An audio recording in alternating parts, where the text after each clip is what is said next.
and back feeling comfortable for the Phils. And for Michael Franco, another chance to be in the starting lineup, in the same lineup that has Rhys Hoskins in it. So maybe they can provide a little pop after Odubel gets on base. Maybe Michael can drive him in. The Phils get set to take on the St. Louis Cardinals in Game 1 of a 3-game series. All right, so far so good for the Phillies against the National League Central, 13-7. In fact, the only problem for the Phillies has been the National League East. Now, that is a problem since they play those teams more than anybody else, but maybe they can rectify that this weekend in Washington.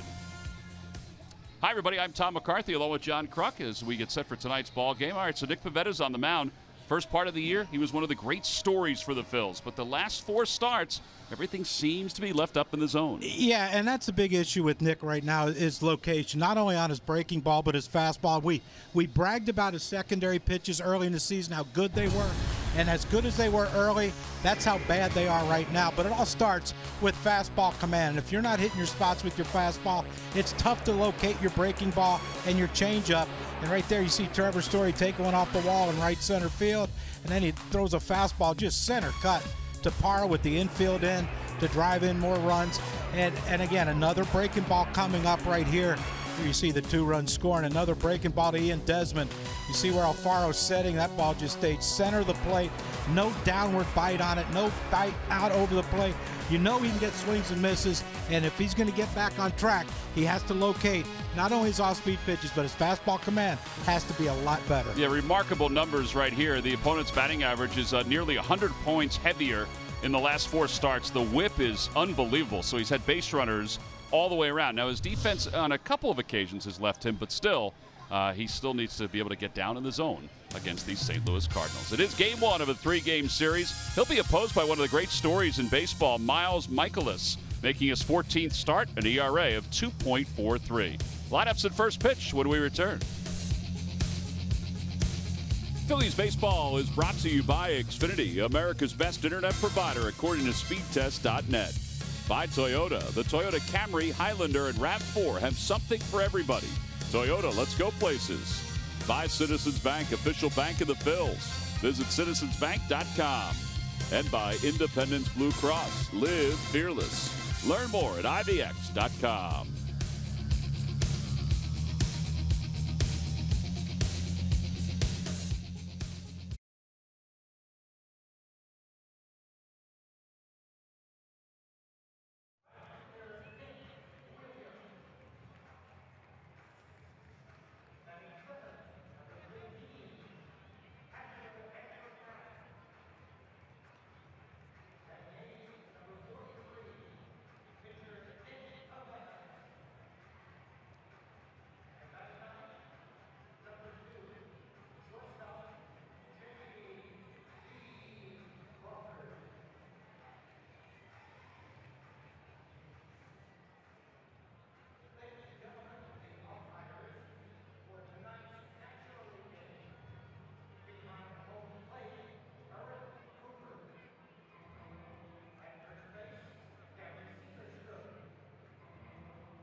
You see him imitating William McGee.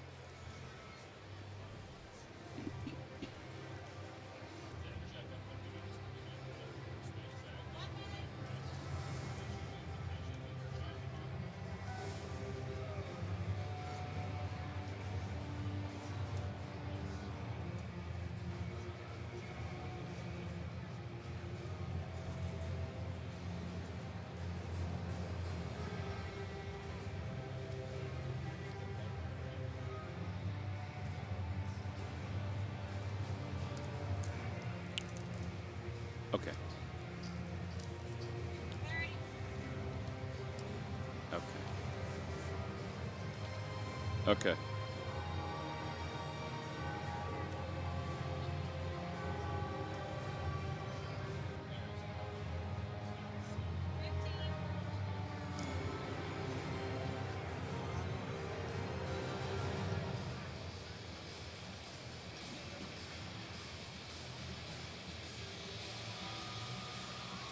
I have to say that at this point we thought Nick Pivetta would be out on the mound, but for some reason these ground rules are taking a long time.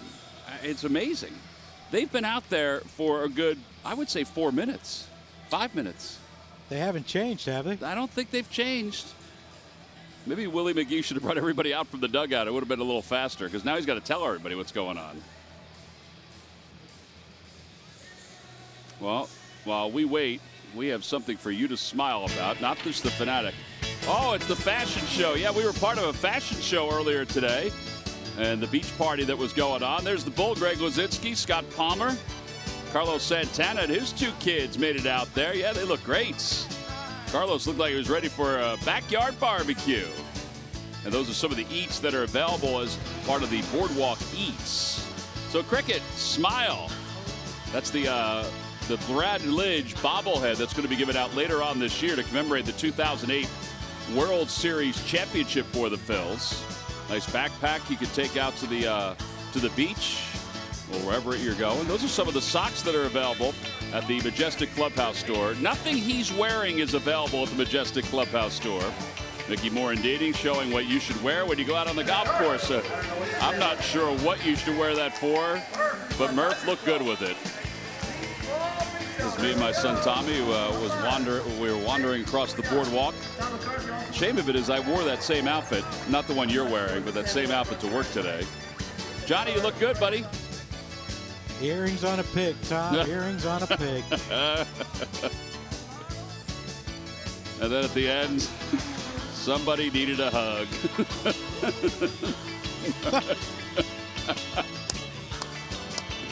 Oh, that's outstanding. Larry's telling him about life right now. Yeah, he's explaining to me, look, you have a lot longer than I have, so you just enjoy this. Oh, it's so great. Well, Nick Pivetta has taken the field. Hey, all right. Let's take a look at the Cardinals lineup. It's brought to you by Xfinity, America's best internet provider, according to speedtest.net. Well, Matt Carpenter will lead it off at third base, then Tommy Pham and Jose Martinez. Marcell Ozuna, boy, he's been red hot. He couldn't buy a hit the last time we were in St. Louis. They were thinking about moving him out of the lineup in some way, but he has been moving pretty good. He's the National League Player of the Week. Now they will face Nick Pivetta. Pivetta coming off a few rocky starts. Now 4-6. His ERA is 4.25. And getting a chance to face the St. Louis Cardinals here tonight. And the Phils looking to, Johnny, win another series, and they need Pivetta to have a nice outing here. Yeah, they do. You know, this. We understand at times this team's going to struggle offensively, and what carried them for the first couple months of the season was their starting pitching was so good. And you know, Vince has been really good. Aaron Nola, of course, is always good. Jake has had some struggles here recently, but you know, you need to get Nick back on track to where he was his first handful of starts this season. Yeah, the Phillies are going to need his effort on the mound to be what it was the first part of it, because he was so good. All right, so Matt Carpenter will lead things off for the Cardinals. Carpenter comes in hitting .252 with 10 home runs and 26 runs batted in. He was 3 for 13 in the Cubs series. The first pitch is in there. It's 0-1. Carpenter was 7 for 15 the last time these two teams faced off in St. Louis.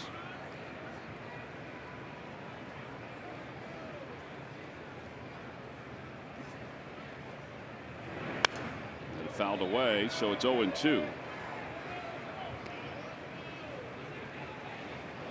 I like it. First 2 pitches attacking the strike zone. And we were talking about it. Larry and Anderson and I were talking about it. You know, you throw in the mid-90s. And if you can throw a fastball down and away, there ain't a whole lot you can do with it. Yeah, as you said at the open, that's been one of the keys, is that his command of that fastball has not been there. They tried to run that one up, but it was a little too high, and it's 1-2. Mike Matheny in his 7th year as the manager of the Cardinals, 581 wins. He's had himself a lot of success.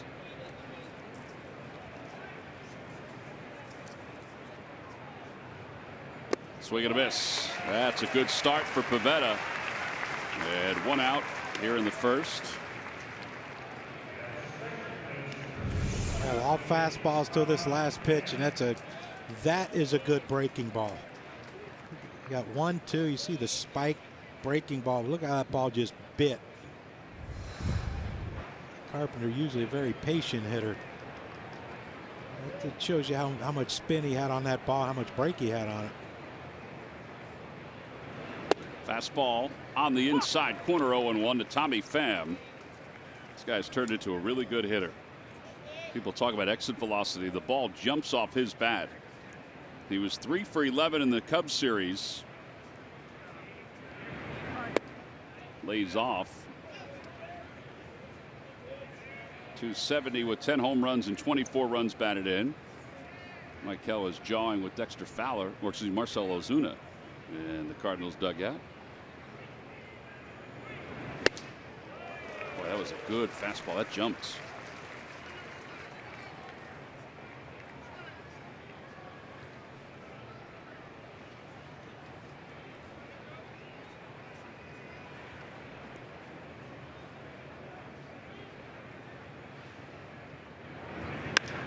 Fly ball, shallow right field. The ball carried pretty well. Nick Williams is only about 5 steps from the track. 2 outs. And Jose Martinez is the hitter. He was hitting second when we were in St. Louis. Another good pitch, though, by Nick. Got it in on Tommy Pham. 2 strikes. You got to protect that breaking ball. We know he has a good one. He just got back, right? Yeah, he was on paternity leave. He and his wife welcomed their second child. He has 11 RBIs in his last 8 games. I think he's going to be one of the representatives for the Cardinals in this year's All-Star game. Those are solid numbers across the board. He's not great defensively, but offensively, he has been very good for St. Louis. 0-2.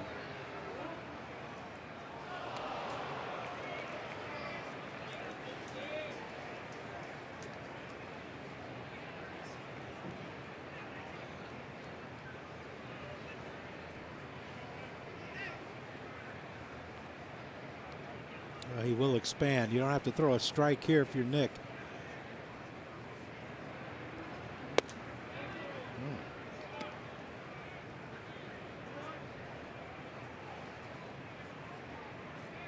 Made a liar out of me. Well, that was expanded a little bit too much. There's Marcell Ozuna, who's very colorful. Fouled away. Eric Cooper's the home plate umpire for tonight's game. Gary Cedarstrom is at first base. Corey Blazer's at second, and Stu Shorewater is around at third. So far, no complaints. No, he's been right on. 3 batters in. No one's made a mistake yet.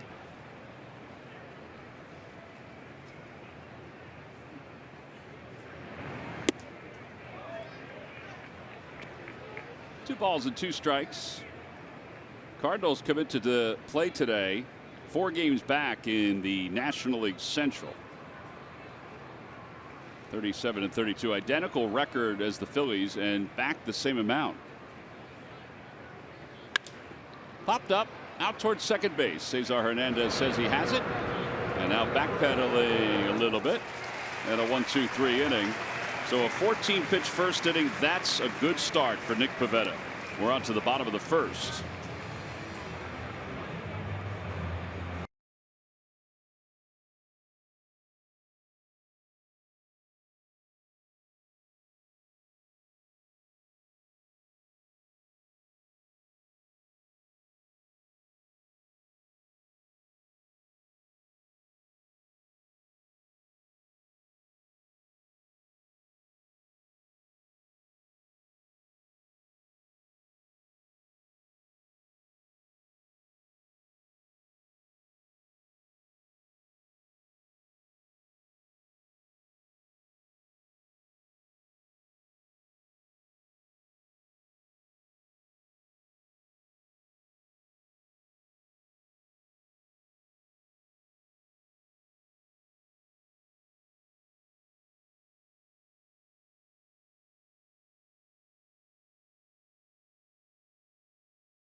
Let's take a look at the Phillies lineup, brought to you by Xfinity, America's best internet provider, according to speedtest.net. Well, you see Maikel Franco in the lineup today, batting 5th behind Carlos Santana, getting his second consecutive start.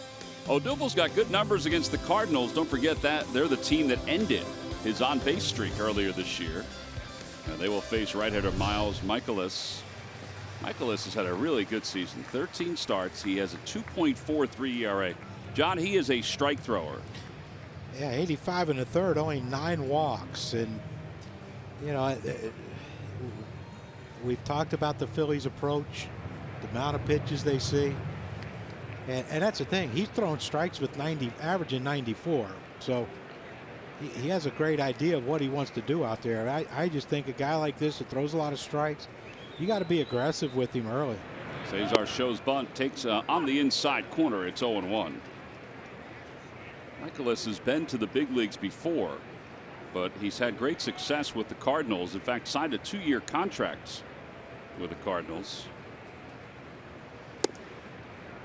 0-2. So much for that theory. Former 7th round pick of the San Diego Padres. Got a breaking ball, and it's 1 ball and 2 strikes. Maybe Mike Maddox straightened him out. Could be why he wound up back here with St. Louis. There's our old buddy Mad Dog. He was with the Rangers in 2014, and during that season was 2-5 with an ERA of 6.44, and that was the last time he was in the big leagues. Outside, and Cesar runs the count to 3 balls and 2 strikes. The last couple of years, in fact the last 3 years, he has pitched in Japan, and his numbers have been very good as a starting pitcher. So that's why the Cardinals took a flyer on him. That ball's pulled toward the hole. A base hit for Cesar. So the Phils begin the first with a single to right field. Well, great at bat. He gets 0-2 count, and you know, Mikolas just didn't. I mean, nothing competitive for Cesar to even think about swinging at. And you don't walk a lot of guys. You'd think he'd be more precise once he got ahead in the count, but he got the count back to 3-2. You know, he's not going to want to walk him. Cesar gets a fastball, base hit, and here we go.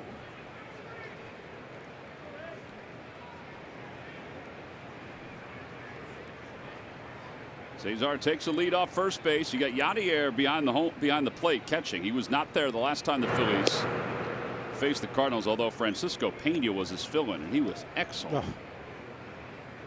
He hit 7,000 against us in that series. And played really good defense.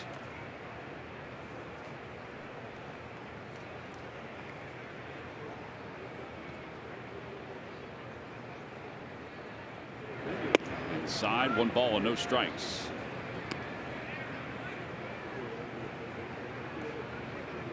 If you're Andrew Knapp, Jorge Alfaro, you should be sitting there just taking in Yadier Molina and what he does and how he goes about getting through a game. Inside, 2-0. Yeah, the way he manages a pitcher and everything. Yeah, just everything. The way he receives the ball, the way he'll slow the pace up for the pitcher if he has to, if he feels like he needs it.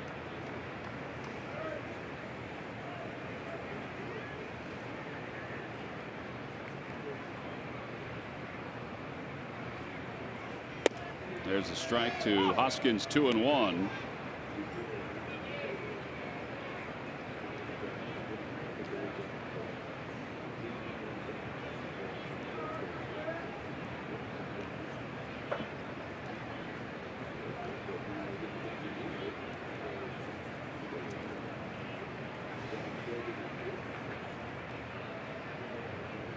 Hoskins was 4 for 13 against the Brewers. Pitch outside, 3 balls and 1 strike. I hate when you talk about a guy that doesn't walk anyone. He commands a strike zone. You got to be ready to swing early. He's fallen behind both of the hitters he's faced so far. That's great. That's all right, though. Maybe the No, Phillies can we'll get some take it. runs. Maybe everyone else he pitched against were swinging at everything. Maybe he's not that accurate. Late call from Eric Cooper. Let's go, buddy boy. Speed it up, right? Reese did hesitate, and it's 3-2. P.J. Wheelahan's pitch cast. And that's a strike, according to the pitch cast. Well, 3-2. Do you trust him? Send Cesar? I just don't think Cesar's going to run, just because he hasn't. I think he is. He just took his hands off his knees. No. And ball 4. That'll put runners on first and second. That's only the 10th walk issued by Michaelis this year. That puts runners on first and second now for Odubel Herrera, who had a really good series against the Brewers.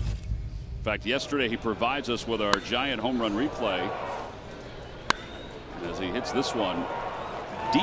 And I'll tell you, they needed all the runs they could get yesterday. Yes, indeed. Yeah, I kept going back and forth between Phillies and U.S. Open.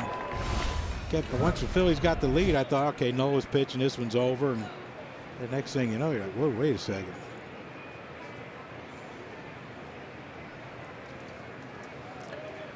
By the way, the Phillies game was a little more interesting than the U.S. Open. It was How do you think it would have fared on at Shinnecock? 7,000. Yeah. Odubel bunts it foul, and it's 0-1. Don't think he hit his angle, the bat angle, in the right spot there. Well, he did if you wanted to bunt it in the Cardinals dugout. But Odubel, who is hitting .328 here at home, that's 8th in the National League. Tell you what, he gave up a base hit to Cesar after getting ahead 0-2, then falling behind a 3-2. Cesar gets a base hit. He walks Reese. I don't know if right now you want to give him an out.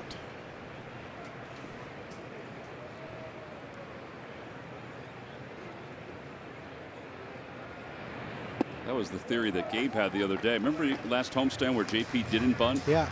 And Gabe Kapler said sometimes the worst thing to do is to bunt when a pitcher is struggling and give him confidence, and that confidence is one out.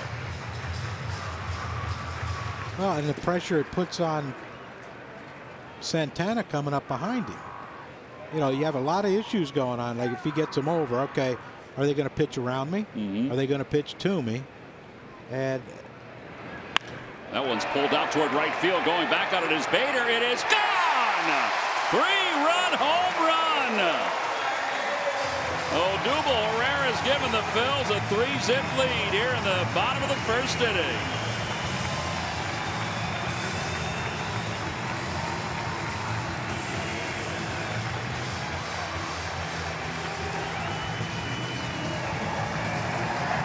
Pretty good exit velocity on that baby, huh? well, yeah, he didn't bunt that one, did he? Well, that's just a hanger. Michaelis tried to get, it looked like Yachty wanted it down and away, and it just stayed in middle in. And like you said, Odubel's starting to get back to swinging the bat like he was early in the season. It's a pretty good sign right there. 8th home run allowed by Michaelis. And it brings Carlos Santana to the plate. Setting him up with the bunt. Fouled away, and it's 1-1.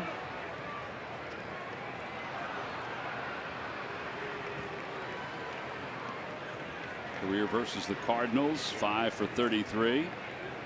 It is a good sign to see Odubel swinging the way he's swinging, Reese swinging the way he's swinging. And it's 1-2.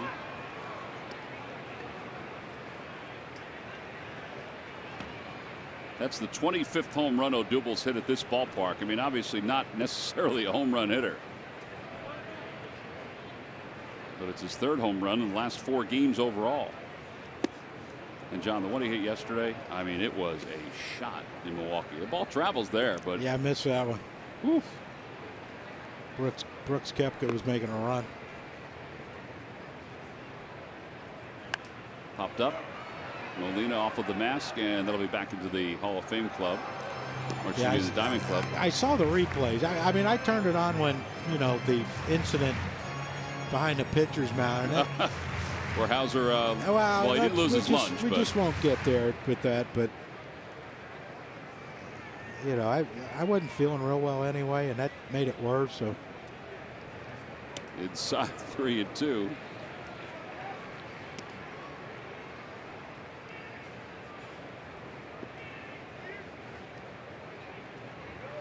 Maikel Franco on deck.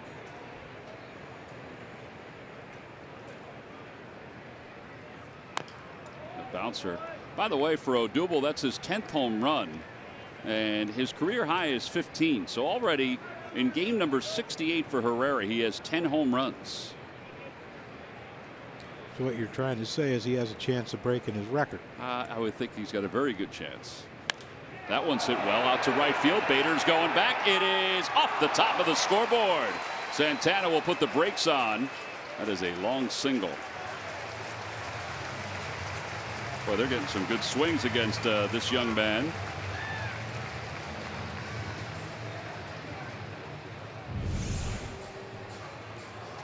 Well, again, another pitch that Yachty wanted down and away, and it stays center. And here we go. You get to see the ritual of Mike Maddox. So Maddox out here in the first inning. The Phillies are right hand on the shoulder. There you go. And then the 2-3 pats on the chest when he's done talking. And well, you got to maneuver the stash around. He's not covering him up. No, he wants him to come forward here. Oh, no tap. Wow. Shaking it up. Guess he's trying to change his luck. Our second giant home run replay yesterday, Maikel Franco. Yeah, it's just nice to see him staying on a ball. I mean, that was look, it was a breaking ball that stayed middle in, but you know, still a good swing, stayed on it, did no pull off. He pulls off, he probably hits that ball foul. And we need to get this guy hot. You know, he has the potential of being a big bat in the middle of the lineup if he can get hot. Takes that fast, or a changeup, I should say, and it's 0-1.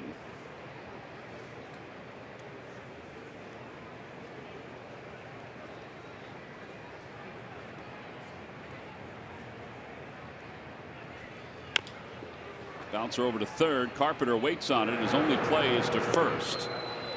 And a faster runner would have beaten that out. As Carpenter continues to have his throwing problems, or lack of velocity, I should say, from third base. That's amazing. Yeah, you just feel for it. You know, I remember near the end of Jeff Bagwell's career, he had trouble throwing. His shoulder was so bad. When you look at this, it's max effort.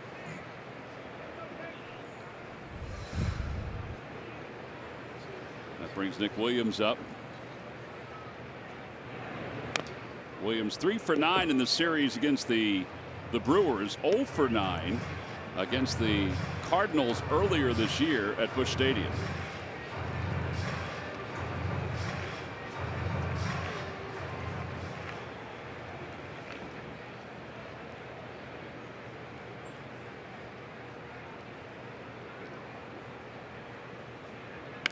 Looper out towards center field. It'll be run down by Munoz. And there are 2 outs with a runner at second. Andrew Knapp is coming up. Andrew making his 23rd start of the season.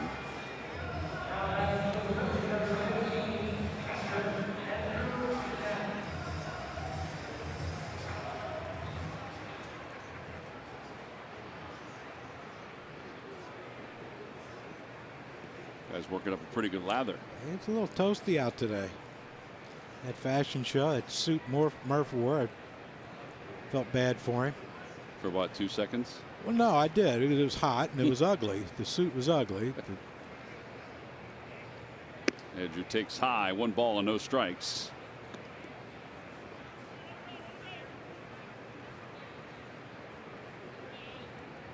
Andrew had a home run against the Brewers this past weekend. I shouldn't say ugly, unique. It's definitely unique. 1 ball and 1 strike.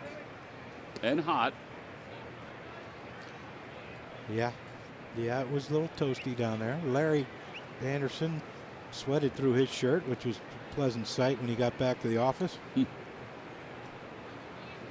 Tom, I thought your take on I was a mix between Don Cherry and Bill Nye the Science Guy. I thought that was right on. Maybe you could, ooh, on the inside corner. Maybe you could send it to Bill Nye the Science Guy. Here's Murph. Oh, get the bottom two.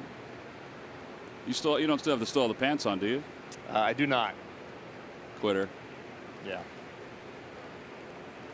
He was up there trying to tape the hem on the pants. Yeah. And then he just went straight staples. Did you use staples? I didn't realize that. Did you? I did. That was John's idea. It worked like a charm. Another fashion statement.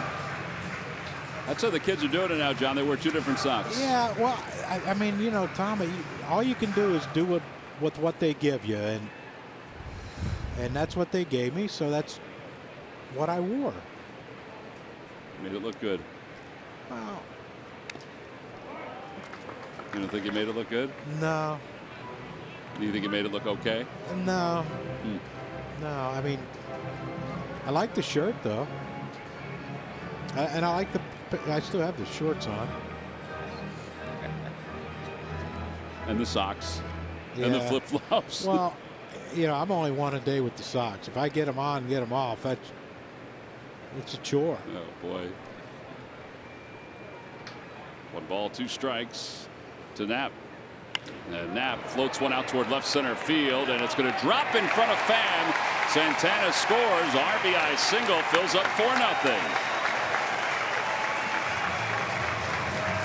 And an RBI for Andrew Knapp. And that'll bring Nick Pivetta to the plate.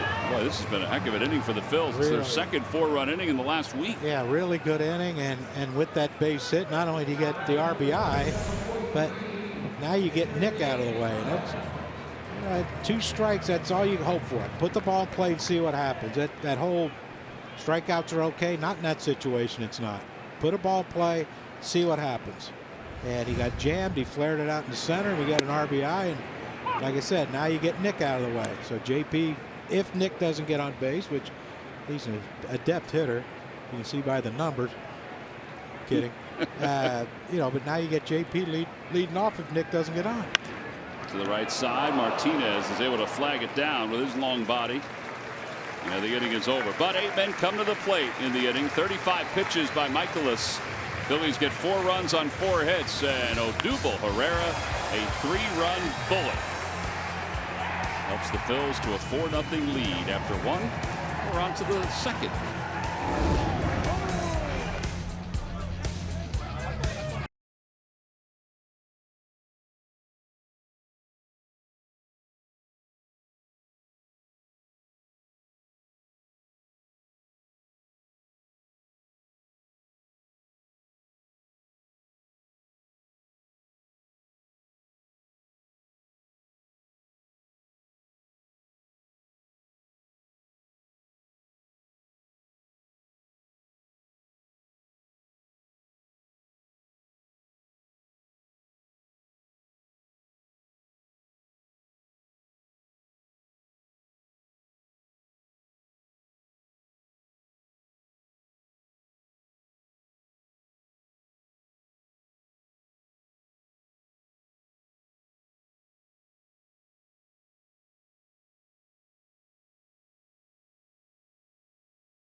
And before the ball game today, Murph, the Phils made an adjustment to the roster.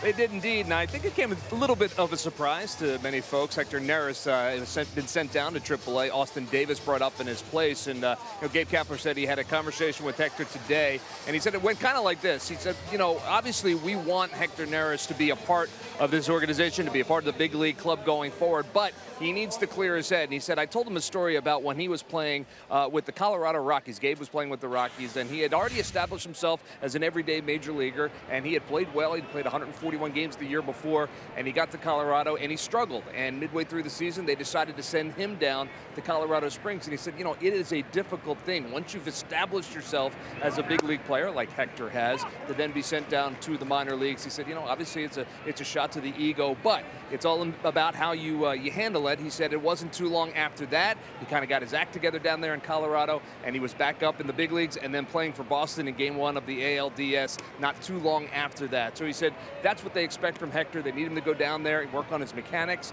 work on maybe his head a little bit, and get that splitter back to where it was. He said, the guy that was dominant, Hector Neris, up here at the big leagues, is still in there, and they need him to find it. So he said Hector took it very well, took it very professionally. He's going to head down there. He'll be down there on Wednesday. Great play by Michael Franco.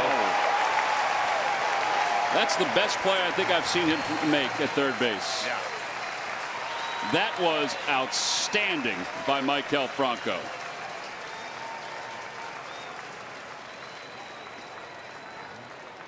That's what you get for talking to him during the first inning. Guy gonna rob you. Look at the play. Think about the core strength it takes to get that ball falling away that far away from first base, and get that much on the throw to throw it all the way in the air and accurate. Look at it. He let Santana just have a nice long stretch and no chance for Ozuna. What a play by Franco. We'll probably see that one again. I would think over and over and over again. See how he slowed himself down too, John? Like so composed. Man, that was a great play. Unbelievable play. Look at Nick's happy. Saw Andrew Knapp was clapping for him. Fastball. It just missed. And it's 2 balls and no strikes.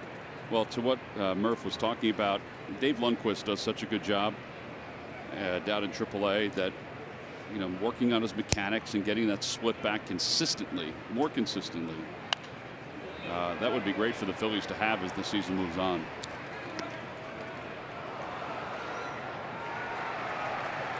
Austin Davis, there he is, the newest member of the Phillies bullpen, the left-hander. Fastball sits around 95 miles an hour.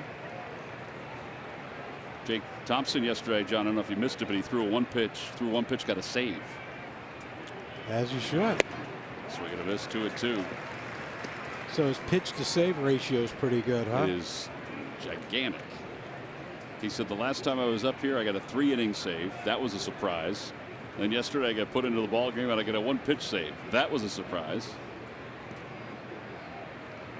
Just to paraphrase what he was saying after the game yesterday.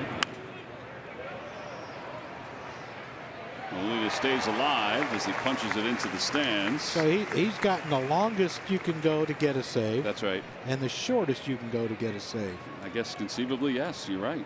Like, is there a way you can get a save without throwing a pitch? Pick somebody off. Ooh, nice grab. Tell you what, there's all kind of defensive plays we're going to have to show at some point in this game when we go for our defensive plays of the game. Yeah, Hyundai's going to have us pick and choose. Yeah. I think right now I'm going to go with Franco. 3-2 pitch. Upstairs, ball four. First base runner for Pivetta. And Jed Jerko is coming up.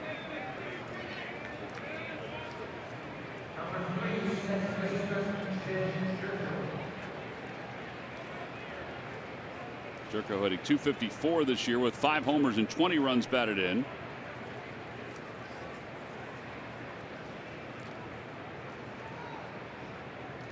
He was 5 for 23 on the homestand. Good numbers here at the ballpark. A healthy swing and a miss. It's 0-1. Maybe this 4 runs will be something good for Nick. He can take a breather.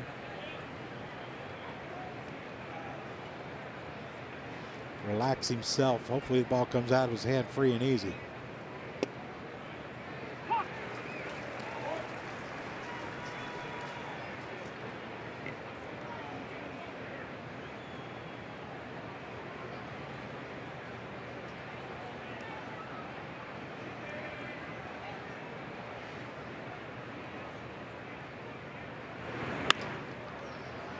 Off the first base line, out of play. And it remains 0-2.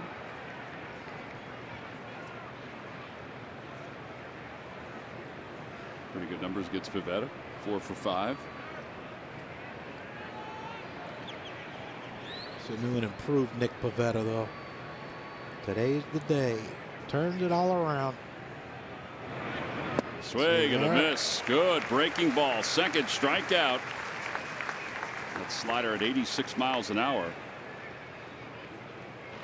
A couple fireworks shows are coming up here at Citizens Bank Park. The first one is Friday, June 29th, when the Phils take on the Nationals. Then Saturday the 30th. That's at 6:05. Go to Phillies.com and purchase your tickets.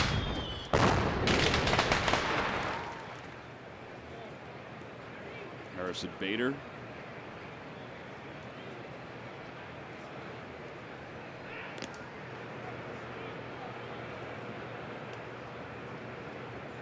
Not sure Yachty's going to run. You don't think so? Well, I don't know if I'd waste a lot of time throwing over. Let's just put it that way.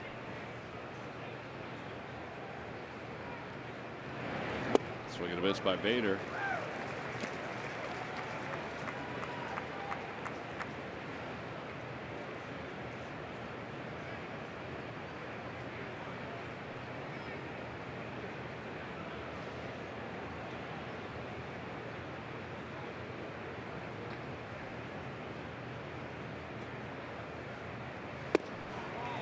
He's got a live fastball, sort of downward plane tonight.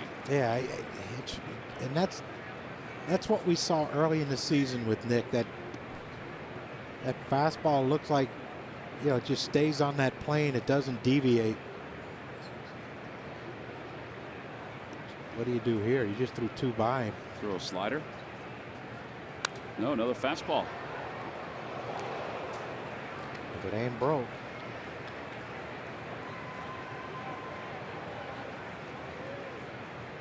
Michael is getting a chance to catch his breath. He's due up after Munoz.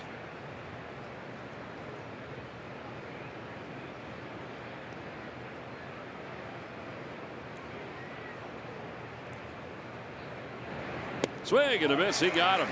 He did throw the slider, and that's his 3rd strikeout of the night. No runs, no hits, and 1 man left.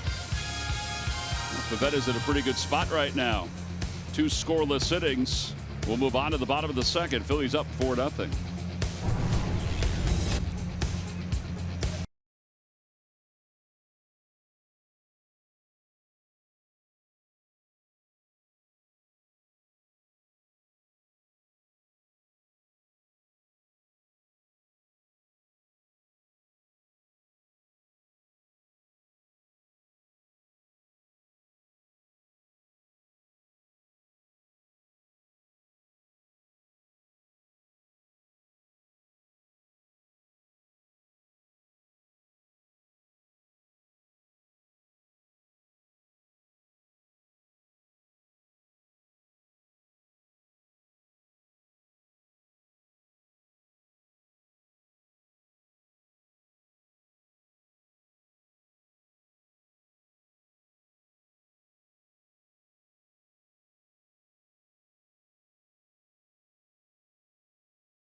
gets busy, you can still find time to watch your Phils. Download the NBC Sports app on all of your devices so you can watch the Phils in any room of your house when you're on the go.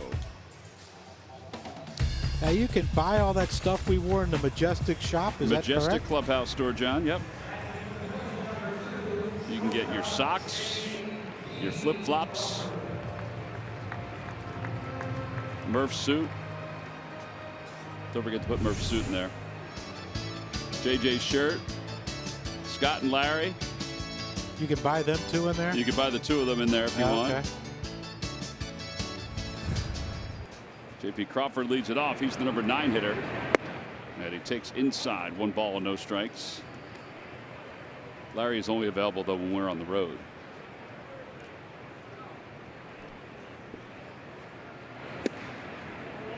Yeah, he doesn't do a whole lot, does he?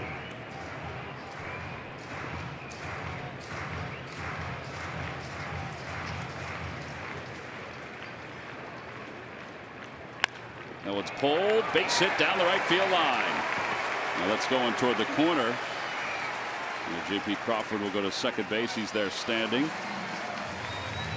The leadoff double. Boy, they are really on Michaelis. Well, the thing you like to see, especially, you know, JP's a guy that everyone talks about how many pitches he sees.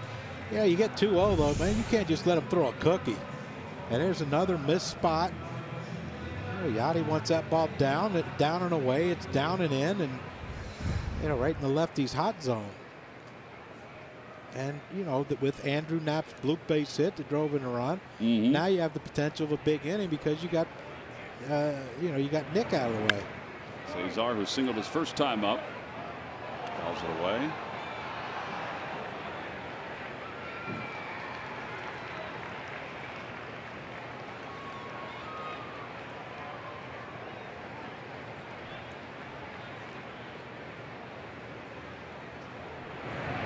A bouncer to first base. JP will go to third. 3 unassisted. So the Phils have a chance to add on with Rhys Hoskins coming up. Well, coming into today, those are the pitches that Michaelis has thrown. 31% of his pitches have been 4-seamers, 23% slider, 21% curveballs. And today, 30% 2-seamers. And you wonder why that's why his command's That's interesting. off. Yeah. 4-seamers is 18%.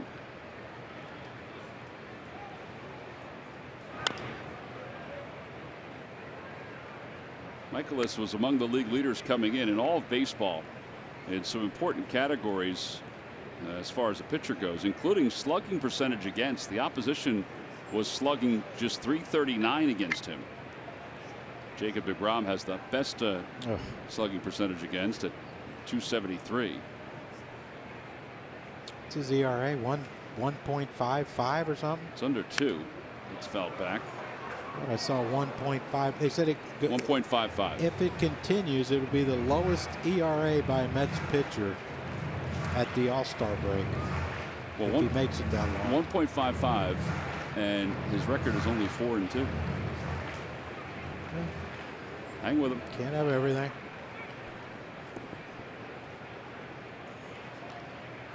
Field is in with Crawford over third. Curveball. Eric Cooper flinched a little bit from behind home plate.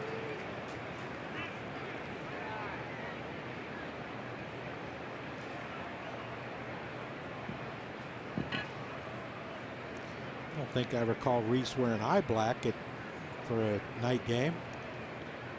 I don't recall it either.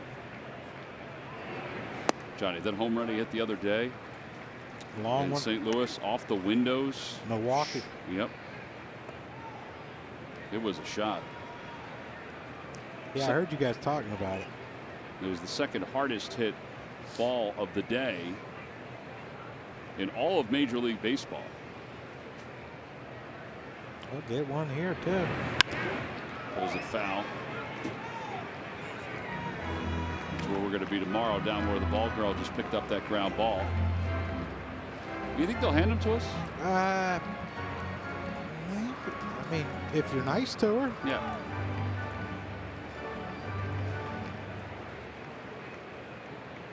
That's our security guard, John, by the way, in the beard. That gentleman there, and then Christine Connors.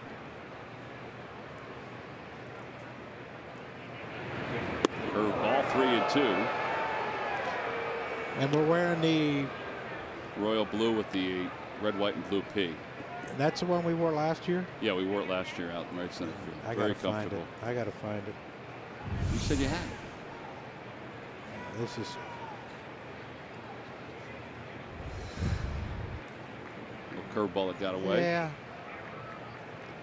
those aren't bad if they hit you. 3-2 pitch. And a liner down the left field line. It is a foul ball. JP was still anchored at third base bag, so that was our first indication that was going to go foul.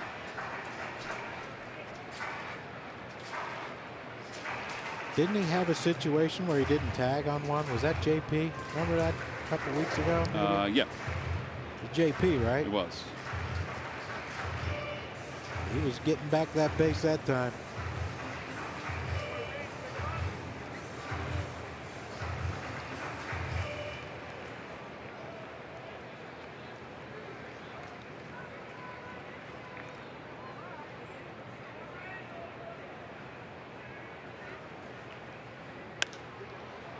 Fly ball shallow center field. Pham comes running in, and he makes the catch.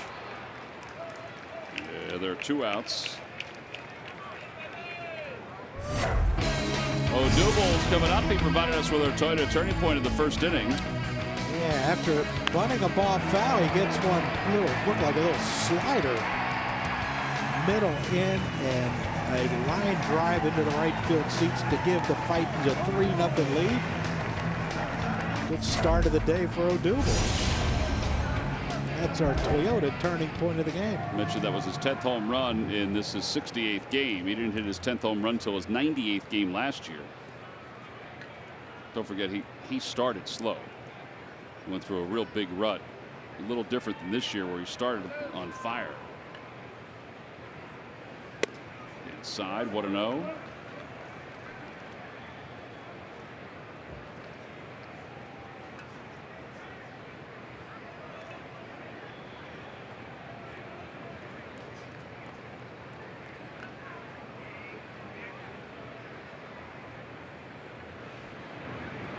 Broken back ground ball over to first base.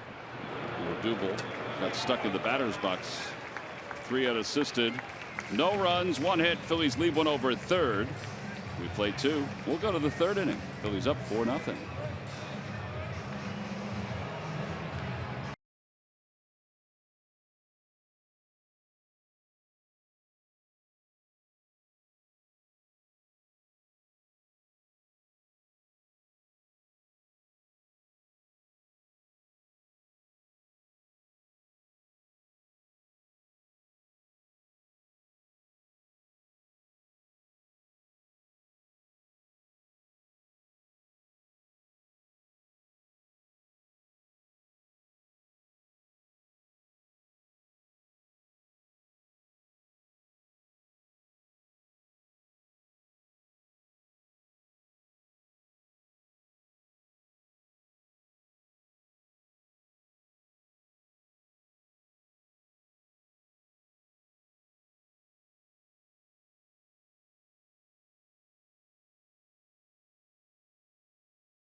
For all the information, and please submit your answer on the subject line. John, here's the question: what team did Lou Brock start his career with? I believe I have that one. All right, answer will be revealed a little later on. Goes down as one of the worst trades, at least in the 60s, one of the worst trades in baseball. Well, when trades were the only way you can move teams, right? Really? That was it. Yeah. No free agency until 10 years later. Here's Munoz to lead it off in the top of the third. Phil's up 4-0. And he shows bunt. 1 ball, no strikes.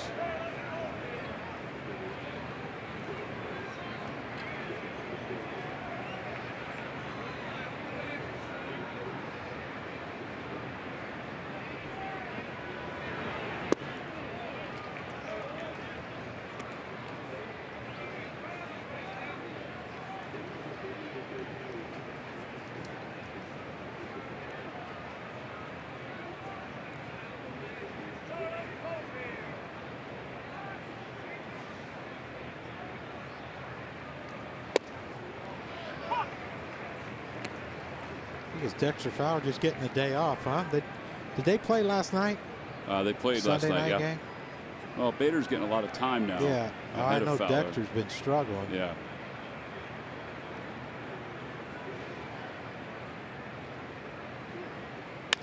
Line drive caught by Cesar. 1 out here in the third.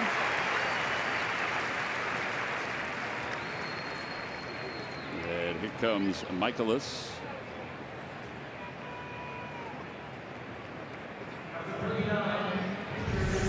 Again, you get behind an account, you throw 1 fastball down and away. Why not throw another? And there's only so much you can do with that pitch. Now, he did hit it hard, Munoz did, but right at Cesar. When in doubt, fastball down and away. It's just what you guys were talking about in the office before the game tonight. Michaelis has a home run so far this season. A curveball, and it's 0-2. All right, so we're seeing a little difference in the curveball for Pivetta in velocity. That was at 77, and then the slider. You know, we always talk about the slider curve being similar. Well, the slider's been about 86, 87 tonight. There's another curveball, and that's strikeout number 4. 2 outs, and back to the top of the order. You just mentioned the fireworks shows here at Citizens Bank Park on the 29th and 30th. That's all part of a 4-game series between the Phils and the Washington Nationals. It begins on Thursday the 28th at 7:05. Visit Phillies.com to get your tickets. Check out the Liberty Bell that's going to be given out on Sunday.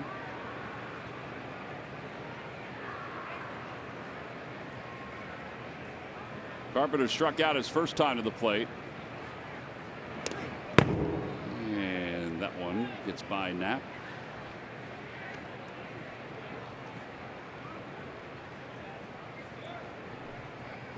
That did something hard back there, didn't it? I think it hit one of the rotating signs, I thought, but it did sound like it hit something a little harder.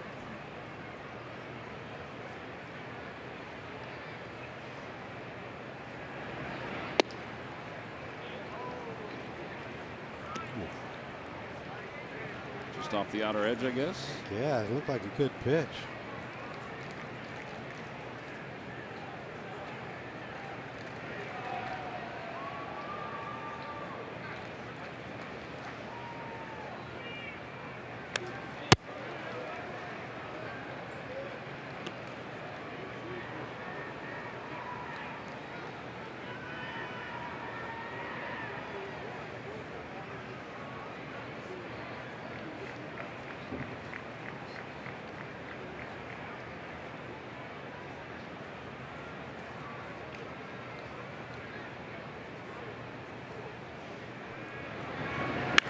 Opposite way, slicing, and it is gone. That's a home run just inside the pole. It's the first hit of the day for the Cardinals. And they're on the board. It's a 4-1 ball game. I thought that ball would slice foul the way it left the bat. Yeah, but you know, you saw the balls carrying to right field. You know, the ball, Cesar pop up. He had to drift out into right center. Nick, the ball that Pham hit, we didn't think was, was going to be deep at all, and ended up almost a warning track. And that's a fastball. Nick tried to get it away, but it wasn't down. It was up, and left-handed hitter, you just make a good pass at that, you got a chance of doing some damage with it. There's a curveball to Pham, and it's 0-1. And that's probably why that ball stayed fair and didn't slice, because of the way the ball's flying out to right field. Well, when it starts getting warm like this, it's going to go everywhere. 0-2. That's Carpenter's third home run in his last 4 games.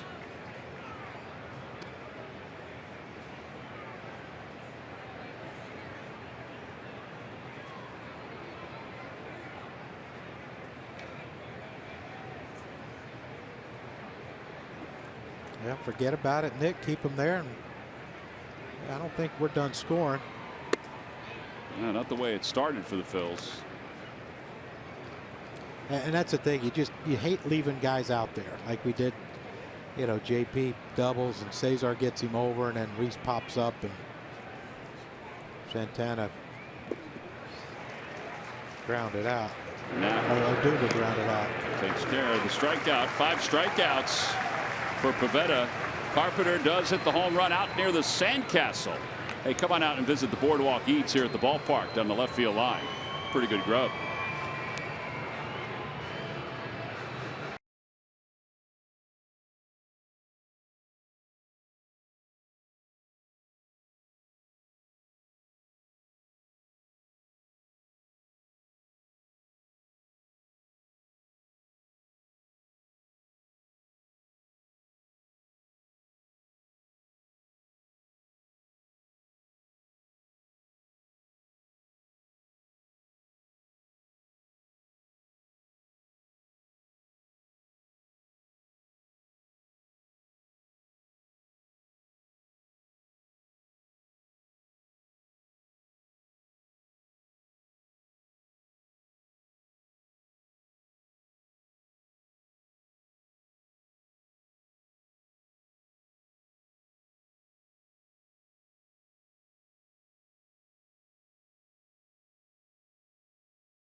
In America. Now, before they were major leaguers, players like this young man coming up, simply just kids playing all sorts of sports. Who is this?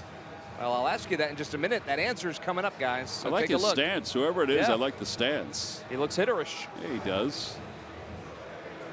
Bottom of the third, it's 4-1, Phillies on top. John, in West Virginia, did they ever have baseball cards like that when you were in Little League? No. Back in the 60s? Are you that old? Yes. Fly ball out to left center field. That ball's carried to the alleyway, but Pham is there to put it away, and Santana's retired. There's one away. I mean, what time? What, you start playing at 6? So I was born in 61. Figure it out. 60s. There you go. Explains a lot.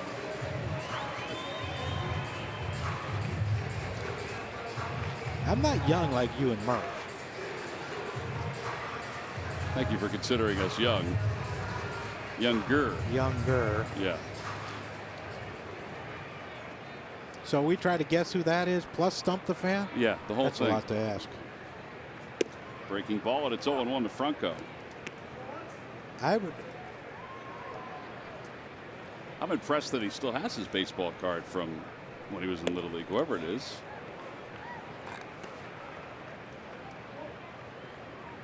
I don't know, but I'm going to guess that. That's a good guess. Kind of looks like his stance. Yeah. No. 0-2 pitch outside, 1-2. I think it's funny, though, looking at the stance and wondering if he has the same stance now. Like, I don't know, did you have the same? I mean, your stance changed all the time. Bouncer off the hands, out toward third. Carpenter has it on the run. 5-3 on the put out, 2 outs. All right, guys, you have time to think about it. Who was that? Who is that? What are you going to say, John? I was going to say Kingery. Kingery, all right. That's a good guess. I was trying to make out. What's on the hat? I was looking at the patch. I know it's a Little League patch, but there's something above it. It is Nick Pivetta. Nice. Yeah, Nick was born and raised in Canada. Threw his first pitch as a member of the Layritz baseball team in Victoria, British Columbia. He said when on the bench he remembers laughing a lot and learning how to eat sunflower seeds, which is, imperative for any baseball player. Yeah. For a look at Nick Pivetta and many more baby-faced major leaguers to be, go to our photo gallery at NBCSports.com/fairplay. I remember when I was talking to Nick for our clubhouse conversation, I asked him, I said, you grew up in Canada, so obviously you played baseball, but I'm sure you played hockey too, right? Good athlete, played hockey? He said, no, never played hockey. It was always baseball for Nick. Fell in love with it early, wanted to play it all the time, and that's what he did. Layritz, they still have the same logo. The Layritz Little League in Victoria. Williams the opposite way, going back on it is Ozuna, and he'll get there. And a 1-2-3 inning for Michaelis here in the third. Nothing across for the Phils. We have played our first 3. Nick Pivetta will head back to the mound in just a moment with a 4-1 lead.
The Iron Throne is here at the ballpark. For those of you who purchase your ticket through the theme night page, you got the bobblehead, the Fanatic bobblehead that the guy in the bicentennial tank top was holding. You get a chance to get your photo out of the Iron Throne.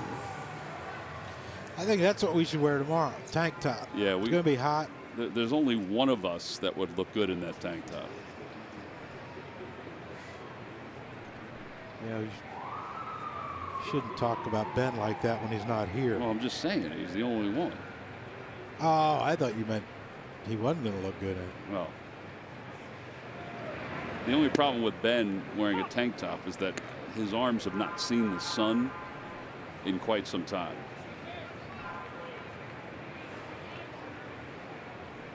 So he would need Mike's suntan. He'd need Mike's suntan lotion dispenser right down right there by the first row. Take a bath in it. Yeah. 1 ball and 1 strike to Martinez. That's where we're going to go tomorrow, John. Section 138. Yeah. Venturing down. Are we going to have monitors? And we're going to have everything. Really? Yep. Leg room? Yeah, we'll have leg room. Please. You don't think so? No. Up down in the first row. I think there's leg room there. Oh, there's the picture of us getting ready to be down there. Section 138. We're not wearing that shirt. We could wear that one if you want. You want to wear that one? I don't have that one. There's the 1-2 pitch to Martinez. And it's 2-2. I think that was last year, though. It was. It might be at home. Down in Florida. Yeah. So. Not in the satellite office here. No. Martinez popped out his first time up.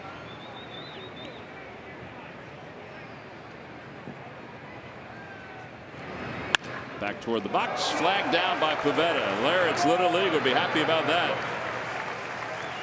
1-3 on the put out. MLB At Bat is your #1 Philadelphia Phillies app. Customize your experience to catch every moment this season. Get the Phillies home screen icon and features such as the MLB.TV Game of the Day, pitch tracking, in-game highlights, live video, broadcast, stats, news, and more. Download MLB.TV today. If you had that app, you can see that something's stirring down in Washington. It's like the Nationals are looking to improve their bullpen, the back end of their bullpen. As Ozuna fouls it down the right field line. Trade? Sounds like they may be dealing for Herrera from the Royals.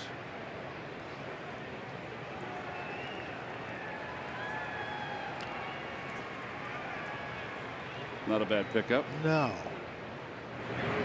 Swing and a miss, 0-2.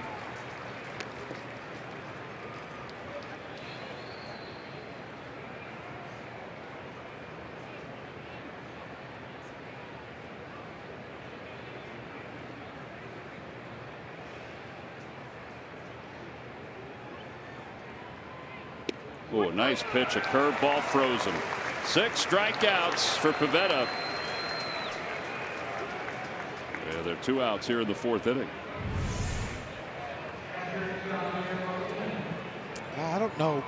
You know, it's a breaking ball. I don't know if Knapp was. You can see the spike right there. I don't know if Knapp was using it as a decoy to stand up. He did that the inning before. You know, perhaps there's some sort of signal they feel might be coming. If it, you know, if he raises up to signal the hitter, the fastball's coming. You throw a breaking ball, freezing. It's the only way I can explain it.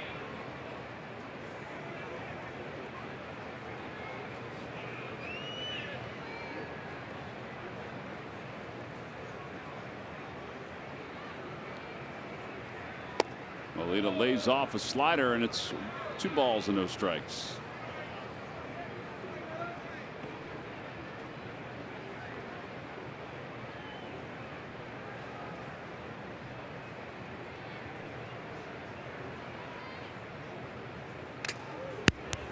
That one got the mask of Knapp.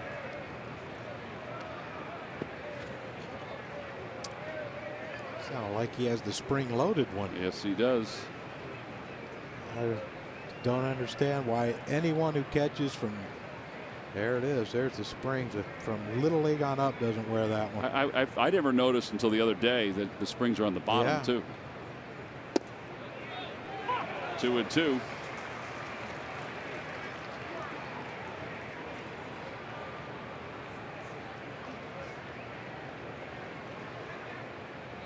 Hey, it just makes sense.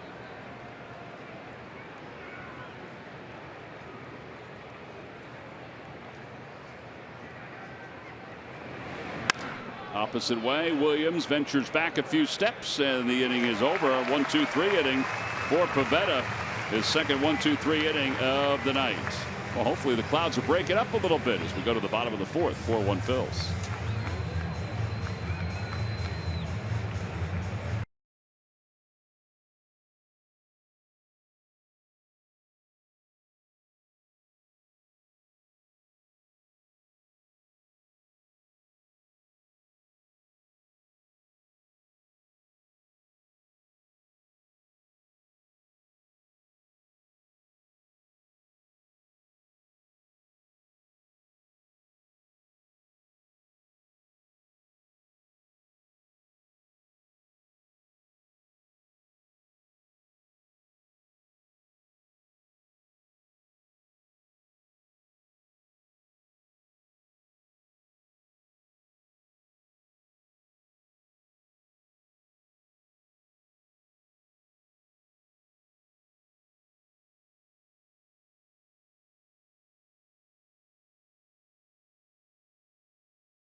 military by sharing a photo or video with hashtag Hats Off for Heroes. For each post, T-Mobile will donate $1 to support veterans. Warm night here at the ballpark. We're on to the bottom of the fourth inning. The Phillies lead it 4-1. And it will be Andrew Knapp, Nick Pivetta, J.P. Crawford for the Phils. Against Miles Michaelis, who spent the last 3 years with the Yomiuri Giants in Japan and really resurrected his career. The last time he was in the big leagues, we made the mention before, Mike Maddox was the pitching coach of the Rangers. That's when he went to the big leagues with Texas. So they obviously knew each other. He was 31-13 in 3 years with the Giants with an ERA of 2.18. And apparently over in Japan, if you went back and watched video of Michaelis before, I mean, he was, you see how smooth his delivery is? He was all arms and legs and max effort. I mean, just using every bit of his body to throw a pitch. Yeah, not as much now. Yeah, that doesn't work. You know, everyone throws hard now, it seems like, so command's the key. We got Knapp out front. And it's 0-1.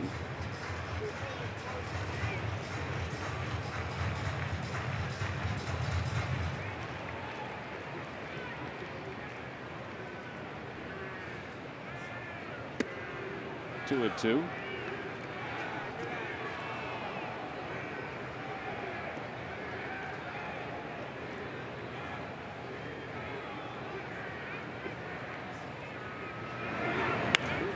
Away, remains 2-2.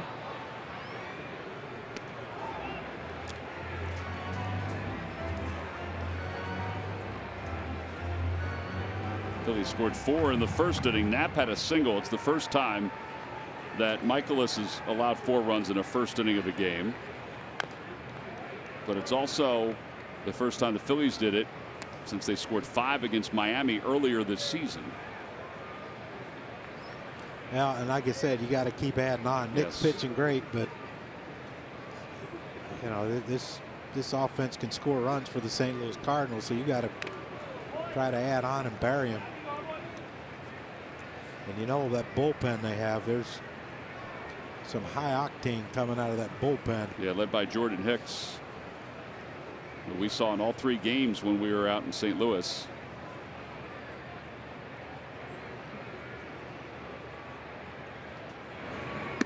And 3 of the 4 he pitched in.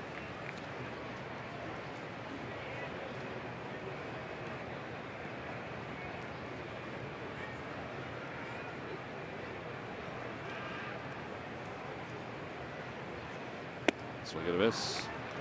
Knapp strikes out. That is the first strikeout. And Nick Pivetta coming up. Yadier Molina, who is zeroing in on the most games caught by a St. Louis Cardinal. It's a point of pride. I thank God for giving me help to play this game. I've been happy to have been here since my first day, and I'm going to be happy to retire as a Cardinal because the organization means a lot to me, and the city means a lot to me. All-time leader in games caught for the St. Louis Cardinals. The guy that's somewhere on that list is in the booth next to us, former Phil catcher Tim McCarver.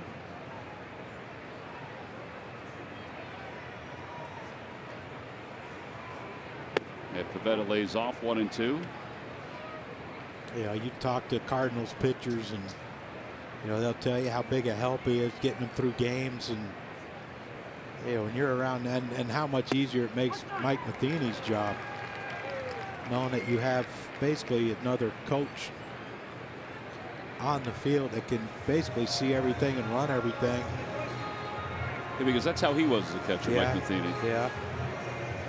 But you know, you talk to like backup catchers that the Cardinals have had, and they'll tell you spring training, you know, 5:36 in the morning, he's out on the backfield because he doesn't want, and he tells all the other catchers they can join him, blocking balls and doing all his defensive drills. And you know, he doesn't want the media there. He doesn't want to be seen. He doesn't want to, he doesn't do it to, you know, hey, look how hard I'm working type of deal. It's just the way he is. He's had a heck of a career. 1,756 games caught with the Cardinals. Inside 2-1.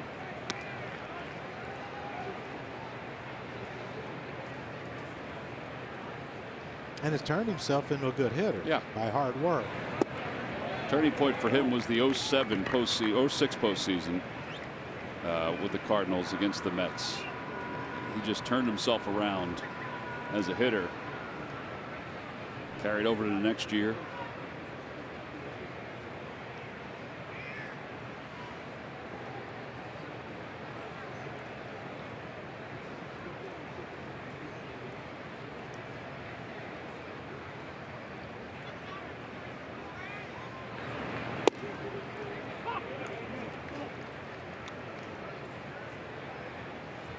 It's an interesting pitch, a 3-1 slider. It looked like the ninth hitter.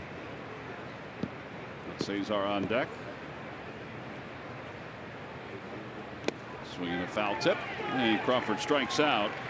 So he just struck out the side. He's retired the last 9 hitters since the double by J.P. Crawford. We move on to the 5th inning. Phil's up 3.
Every new Ford car, truck, and SUV crossover at buyfordnow.com today. And by WB Mason. Who but WB Mason for fast, free delivery? Nobody does it better.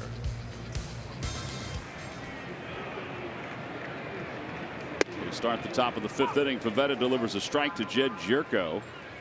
The yard looking beautiful. Look at all the kids out there waiting to get in to get their hacks. Look at that little guy.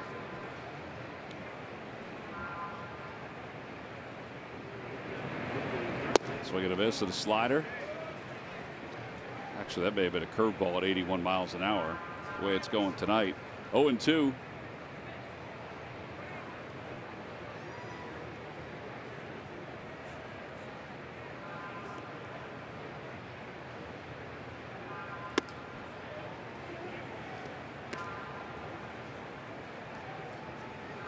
got a little gamesmanship going on with the ahead in the count.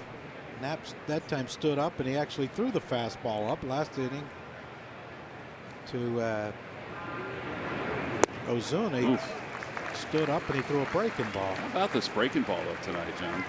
Well, you know, you keep saying it, but it all comes off a fastball command. His fastball command's been pretty good.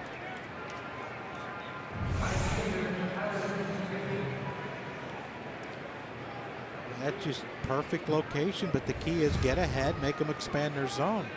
Well, today he's thrown a slider 17%, curveball 16%, with a fastball, and it's been a good one 65% of the time. As Bader shows bunt.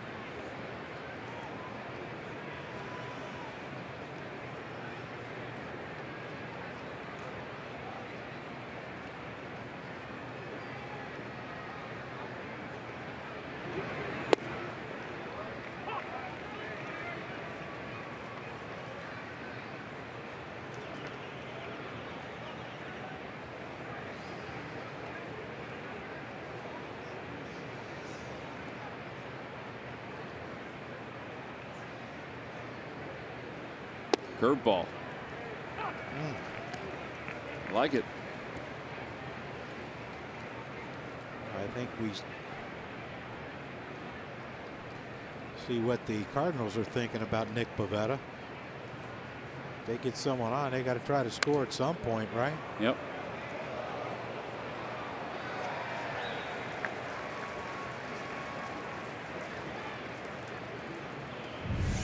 You got to stay alert. Whoop. Look how fast it bounced right off the chair. It came back down. Curveball swung on and missed. 8 strikeouts for Pivetta.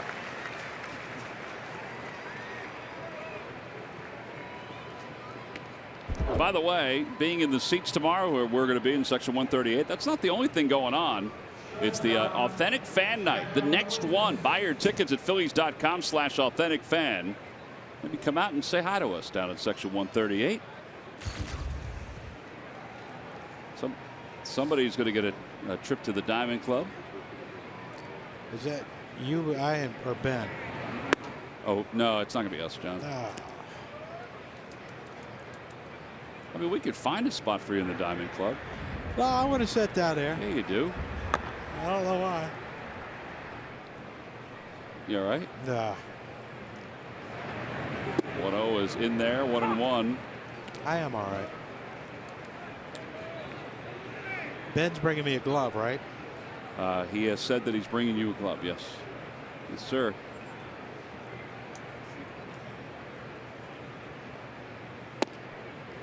We were outbid on your glove by a couple $100, just so you know. Not worth it. Save your money.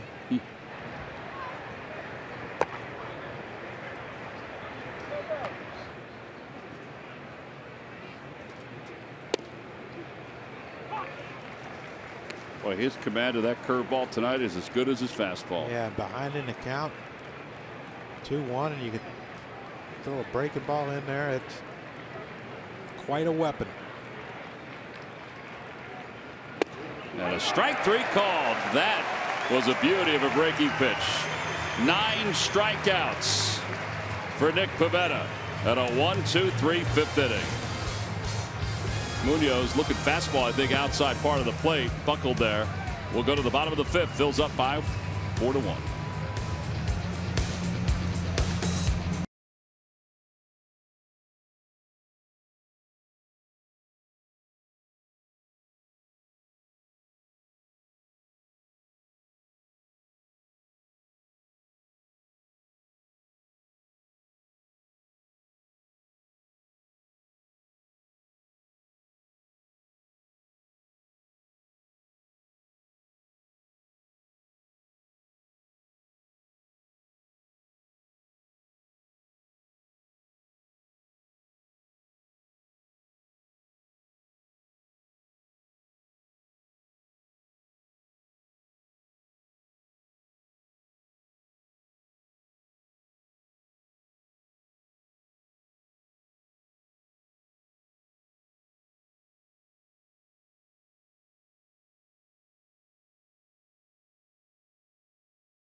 Bank of the Phils. Visit citizensbank.com. All right, Austin Listy. He's now in Double-A. He was the Florida State League Player of the Week. 7 for 13 down in Clearwater this past week with a home run and 3 RBIs. Connor Seabald, a complete game versus Tampa. 9 strikeouts. Bull was out at the beach today, Johnny. Yeah, I saw him coming in. Oh man! And did you ask for those? I did, because I didn't know if we'd get a chance to eat. Good. It's a good thought on your part. Did you get a chance to eat? Well, let's say no. Yeah, no. Just so this doesn't look bad.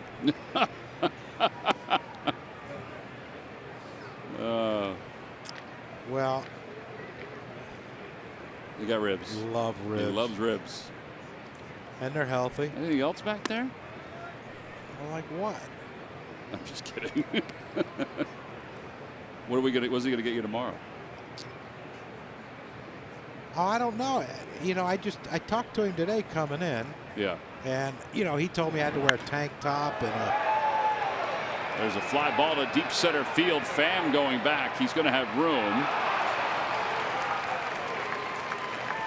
And 1 out.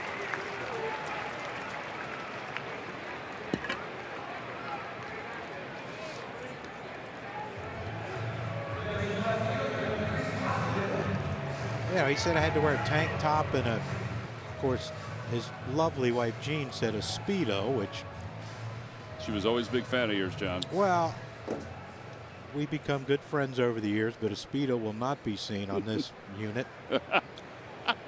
And so when we were up there, he said, yeah, this thing got started a little late. I said, yeah, we're worried we're not going to get a chance to eat. Right. So I said, why don't you set some ribs up? And here they are, courtesy of the Bull. That's right. There's Rhys Hoskins with 1 out. Well, thank you, Bull.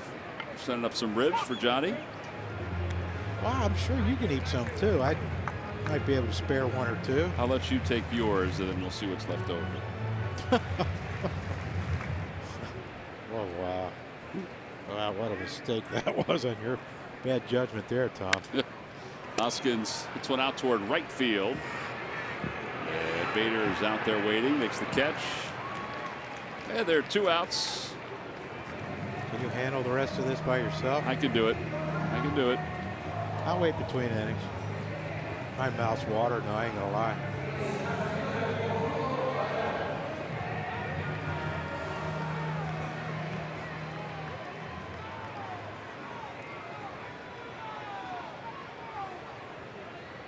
Plenty of food to be consumed around this ballpark. There sure is. And out by where Bull is. Bull's right on the boardwalk out there. Odubel hits it sharply for a base hit. But his timing is it's remarkable how all of a sudden it's almost back. If it's not back, it's pretty darn close. Yeah, really close. And if you saw that, Michaelis kind of like had a little hesitation going too in that one. And again, that's a smart thing when you have a guy with such a big leg kick. But you know, you said it. His timing is really good. Look at he timed the delay from Michaelis by putting that foot down and then restarting.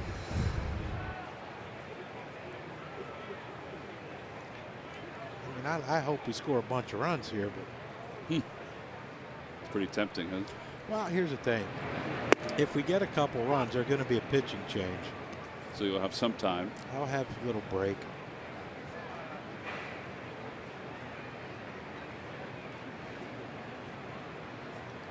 The ball's in 1 strike to Santana.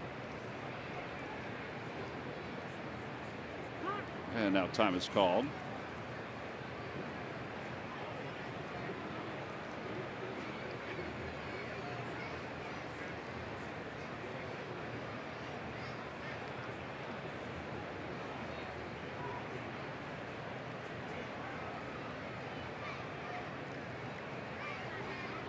Odubel short lead.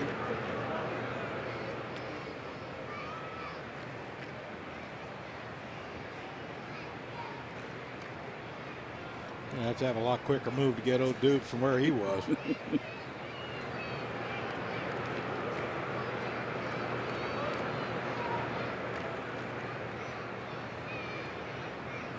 and a miss, 0-2.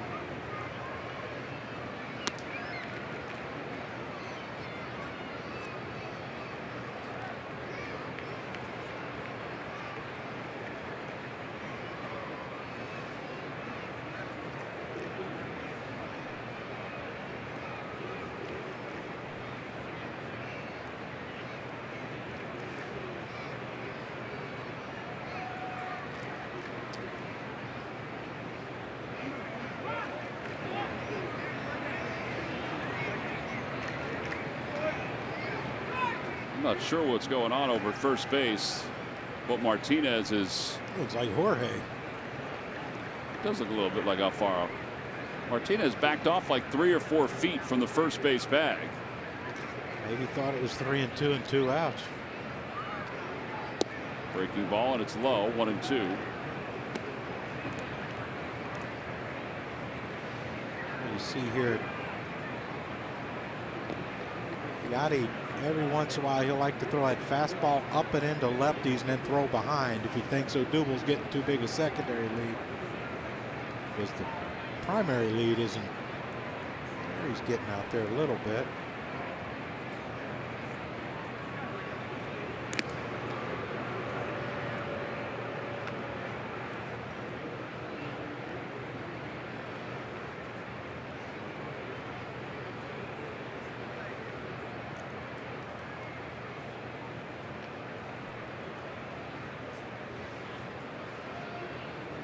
Peeking in, trying to see if he can pick up a sign.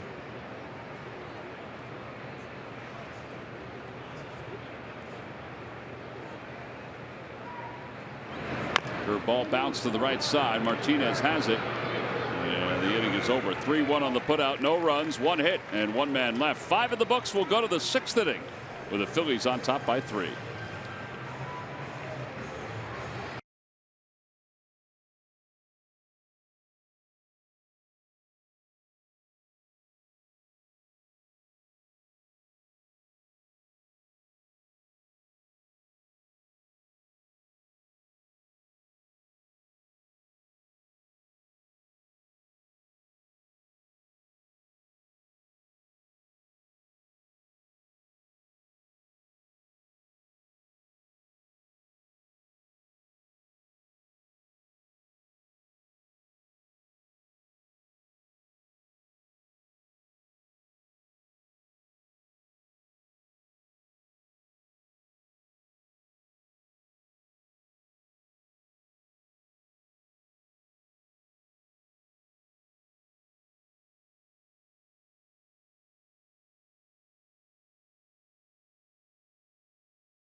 Will never have a catch as important as the one that finished off Cole Hamels' no-hitter at Wrigley Field in 2015.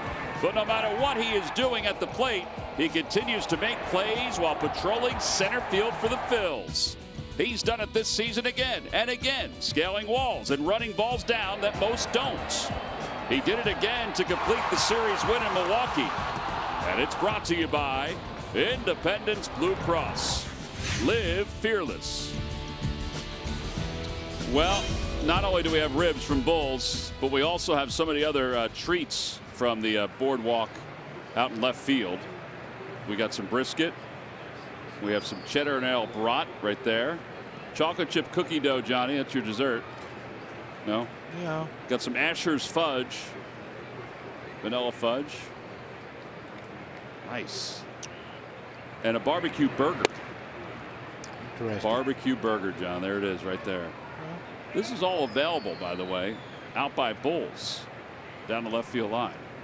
It's all part of our boardwalk eats here at Citizens Bank Park. Dexter Fowler chops one over the mound, pinch hitting. Oh man, that was a terrible throw. Well, that wasn't even close. And that'll be the 7th error for J.P. Crawford. And we got weapons. We got weapons. Go about our business with it. John, tell us what happened here. Well, you see how the ball hit him in the heel. Look, it looked like he has his whole hand on the ball. It does. And he just got underneath it. I mean, that's not even close. Not even remotely close. When we were kids, we used to be able to throw the rubber ball at the base runner, and he would have been out. That kind of looked like what he was trying to do there. So E6 to begin this 6th inning.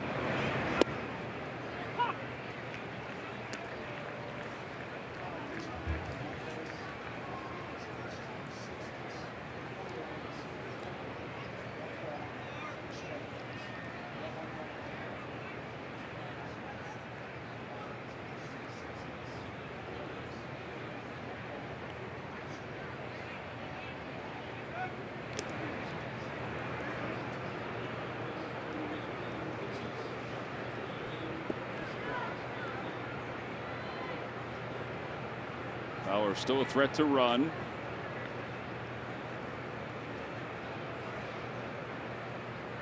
No balls, 1 strike to Carpenter.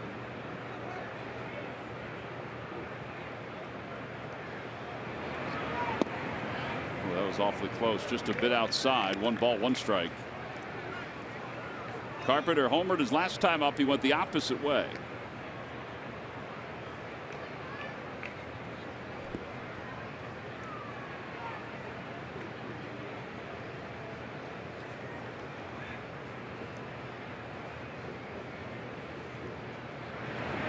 Bouncing ball foul, and it's 1-2.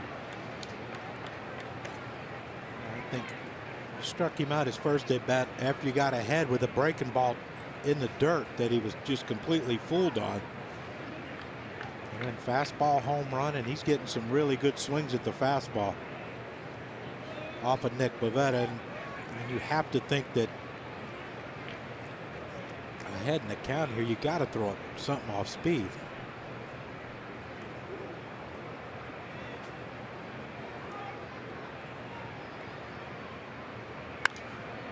Away over the third base dugout, and it remains 1-2. You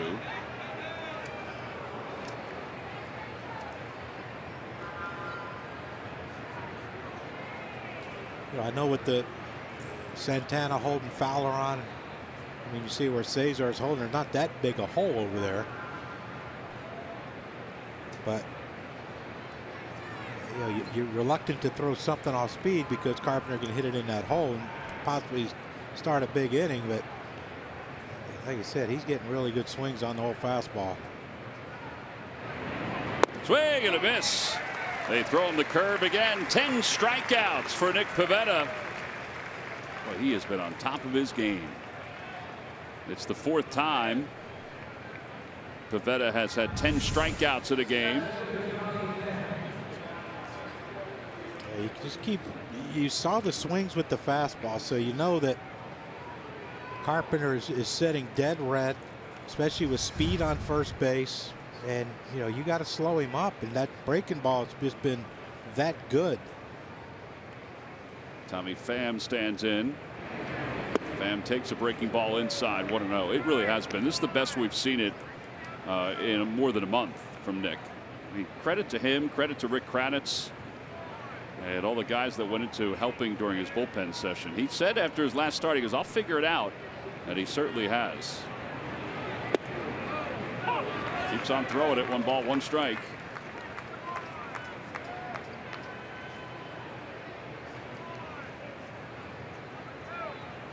Cranny. There's Rick Kranitz. Oh yeah, getting that smart water.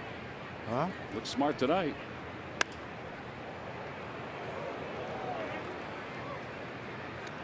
One and 2.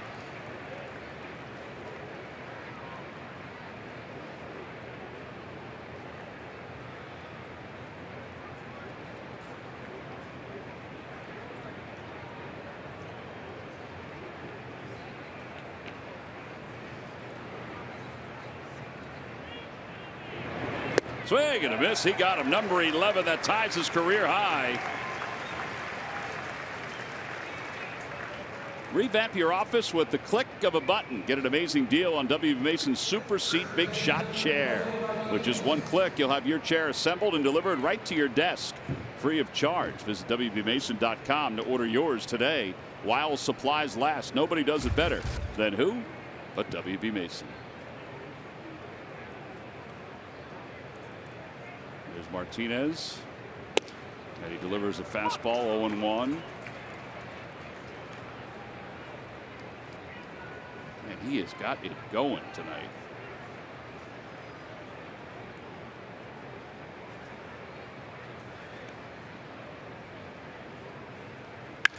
Hot shot towards short. Diving stop. J.P. Crawford. Clean throw to second. And the inning is over. 6-4 on the put out at second base. That's a fine play by J.P. No runs, no hits, one error, one man left.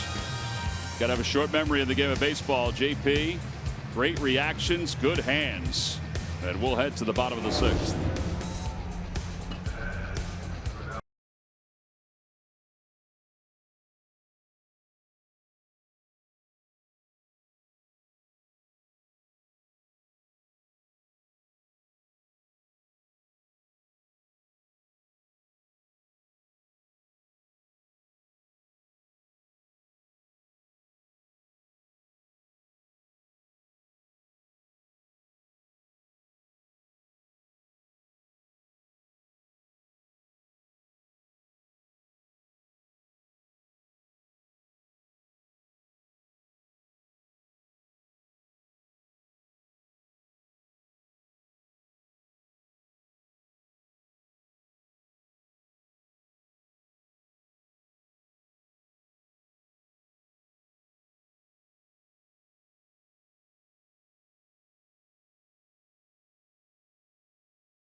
Visit DelvaHondaDealers.com and buy Jefferson Health. Call 800-JEFF-NOW or visit jeffersonhealth.org.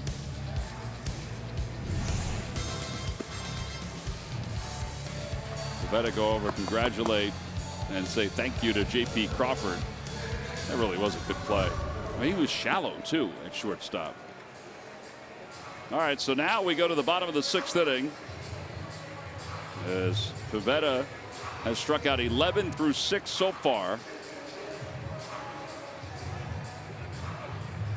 Cardinals will go to their bullpen. 5 innings, by the way, for Michaelis. Mike Myers will come in.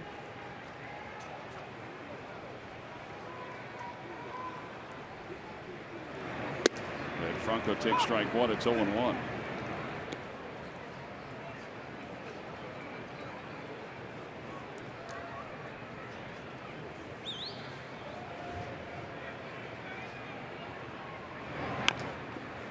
Chopper slowly hit toward third. Carpenter throws out Michael, who has grounded out 3 times to Carpenter.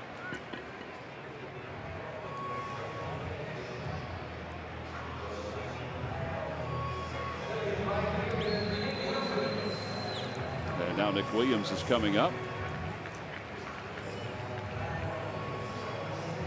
Nick tonight is 0 for 2. He's popped out to shortstop, but he's flied out to left field to Marcell Ozuna. Braves are off tonight. Washington's already won the first game, the finish of the suspended game against the Yankees. And they trail game 2, but they have runners on first and third with nobody out. They have the 6th inning of that one.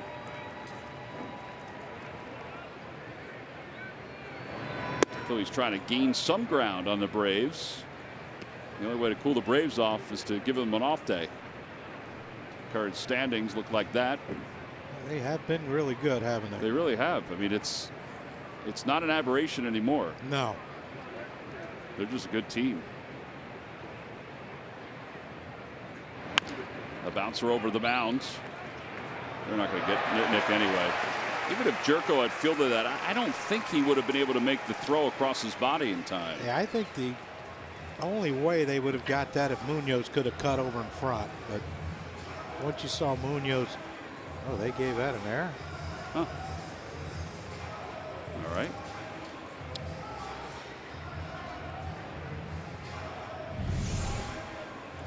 Yeah, you see, you know, the only way is if Munoz could have came with his momentum going toward first base. I don't even think if Jerko catches that ball clean, they get Nick. So a base runner for the Phils with 1 out.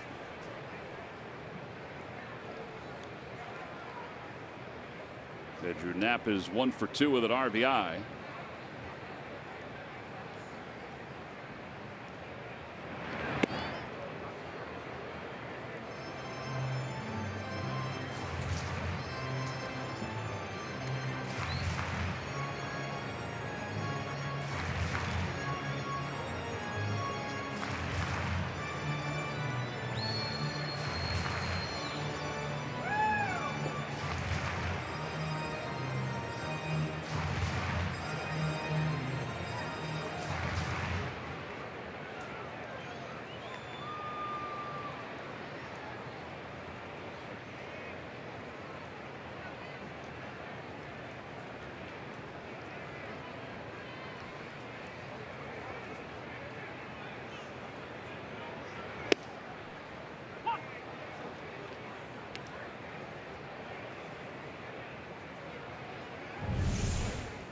Out earlier today, there's Mark DiNardo soaking in the fashion show. Today is Mark's birthday. We want to wish him a very happy birthday. Why wasn't he in the fashion show then? I bet you he would have gone in the fashion show if we asked him to, or if he was asked to. Fouled away. Happy birthday, Mark. Mark's daughter is getting married this weekend.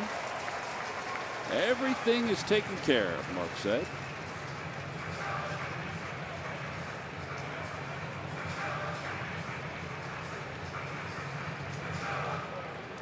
Ball at 2 strikes.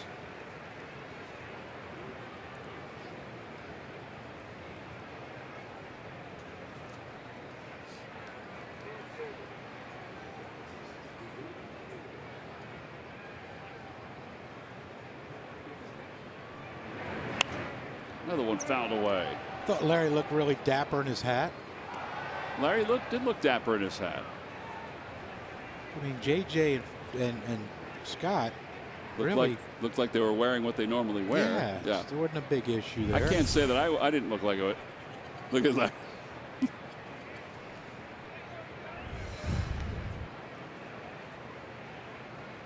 Was Larry ignoring you there? Well, yes. He was acting like he was talking on the phone, but the phone was dead. So Knapp strikes out. I get it, you know. There's Larry and Scott. Scott is no longer wearing his outfit. Oh boy, Scott, way to feed your partner. Summer's here, and so is the new Boardwalk Eats Summer Steal. $30 ticket plus your first food or drink is on us at Boardwalk Eats. Awesome burgers, specialty hot dogs, and sausage, and other Boardwalk treats.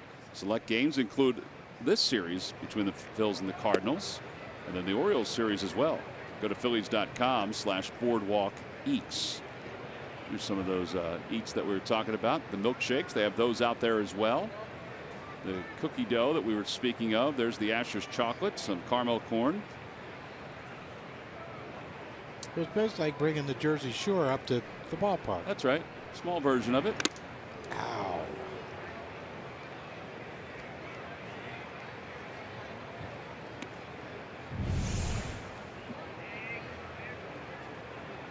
Oh, right in the shoulder. Man. Oh, he bounced right off like that wasn't nothing. Hopefully there was trying to enough give him protect in there. Yeah, Yachty's trying to give him some time, but he's like, let's go. Muggy.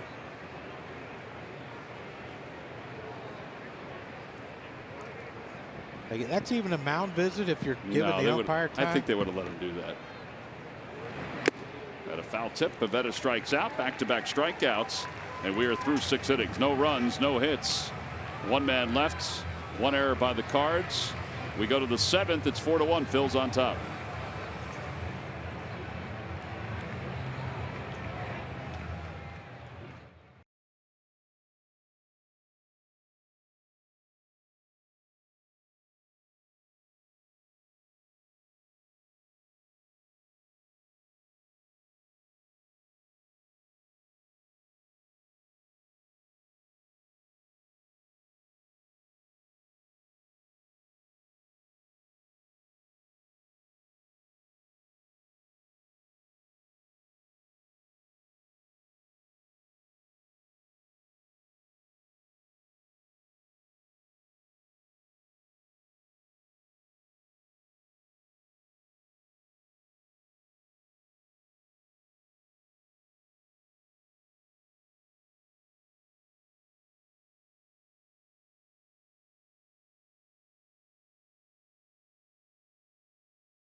Time now for your Delaware Valley Honda dealers game summary.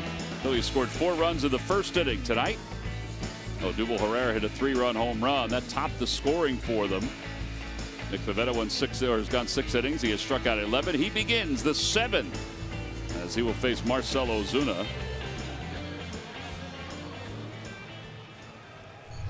Ozuna is 0 for 2, robbed of a hit by Maikel Franco his first time up.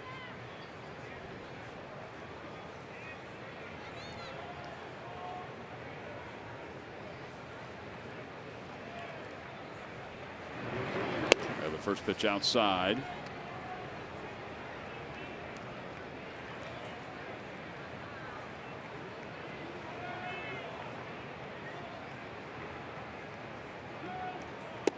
Another good curveball. Our Nissan upgrade to the technology of tomorrow today. Marcell Ozuna has 17 runs batted in here in the month of June. Paul Goldschmidt is second with 16. Look at all the Arizona guys. They have played much better in the month of June than they did in May. Well, up until this month, weren't they one of the lowest scoring teams in baseball? Which is shocking with that lineup. Their May was terrible. But they still find themselves atop the division.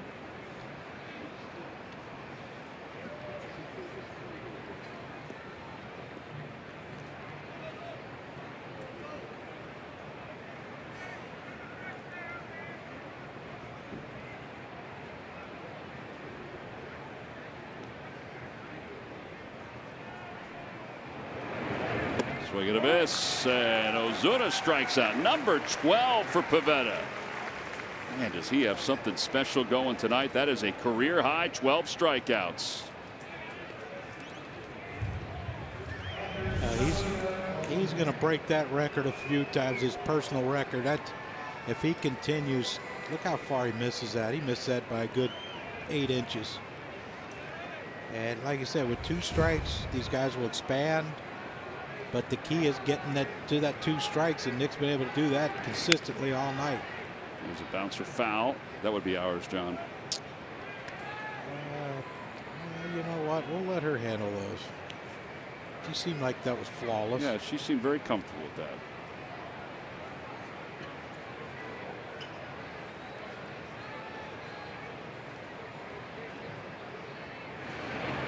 Fastball.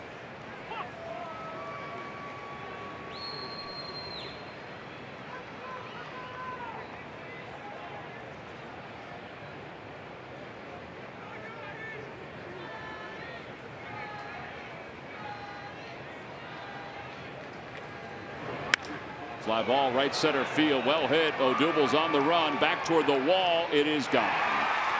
Solo home run for Yadier Molina.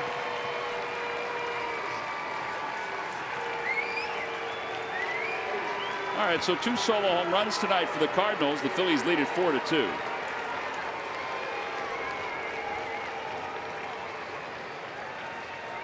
All right, breaking ball for a strike, and it looked like Yachty set him up. He took a fastball right down the middle and acted like he was sitting on something else. I guess they figured, well, we can go back to the fastball. And Yachty said, you know what, I didn't play this long and be a future Hall of Famer because I'm not smart. Give me a little credit. And here's what we talked about: the add-on runs. You know, they had an opportunity to make it a 5-0 or 5-1 game, and they didn't, or 5-0 game. They didn't get that accomplished. Opposite way foul, and it's 0-2. You know, we talked about the Cardinals bullpen. You know, it could be a dominant bullpen. Well, and Myers was throwing 100. Yeah, 99 and 100. That's a thing. You know, you have to think that at some point your chances are limited to score any more runs. So, curveball, strikeout number 13. Well, this has been fun to watch. The fact that Pivetta has been able to rack up all these strikeouts. You know, the thing with Nick is he can get a little emotional, a little out of sorts after giving up a home run. He gave up a home run to Carpenter. He struck out Pham the next at bat. He gives up a home run to Yachty. He strikes out Jerko. Ground ball back towards shortstop. Easy hop for J.P. Crawford, and the inning is over. 6-3 on the putout. Bader was moving up the line. He almost beat that out. 1 run scores for Yadier Molina on a home run, but Pivetta picks up 2 more strikeouts.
Did Lou Brock start his major league career with? That would be the Chicago Cubs. Chicago Cubs is correct.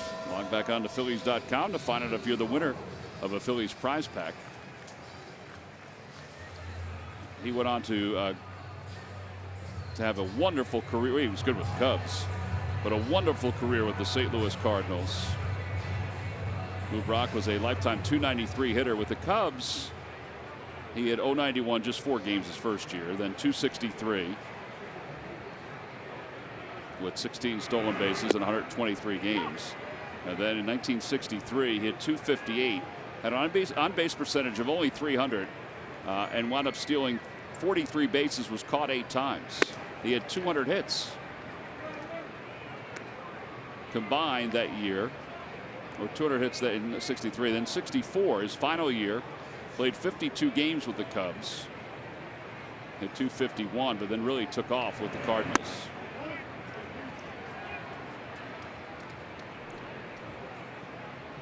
We'll see if Nick Pivetta's day is done. Doesn't look like it just by the way he's keeping himself going in the dugout. Get Diego out of the way. Yeah, Diego is taking up a lot of that lane. I mean, you don't want to bump into the starting pitcher. It's a conversation that will be had with Diego tomorrow when I see him. Will you do it in Spanish? Well, my language is a little more saltier in Spanish. 3-2 to Crawford.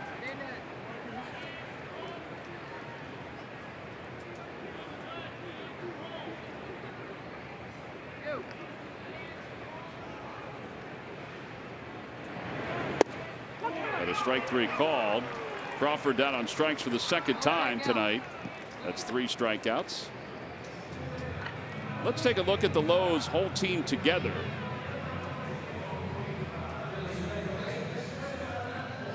And we look at the Phillies and the Cardinals in the matchup. Cardinals are 17-7 against the Phillies since 2015, averaging over 5.5 runs per game.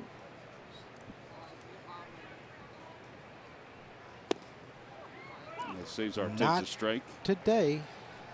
No, you got a guy that's neutralizing them with 13 strikeouts.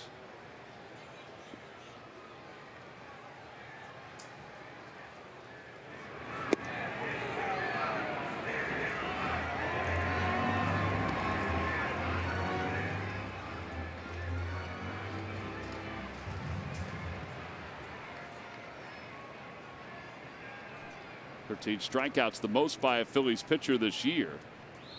Aranola had 12. As Cesar takes upstairs. Little 100 for you. And Myers. I don't remember him throwing that hard when we were in St. Louis. Well, it kind of compared to Hicks. Very true.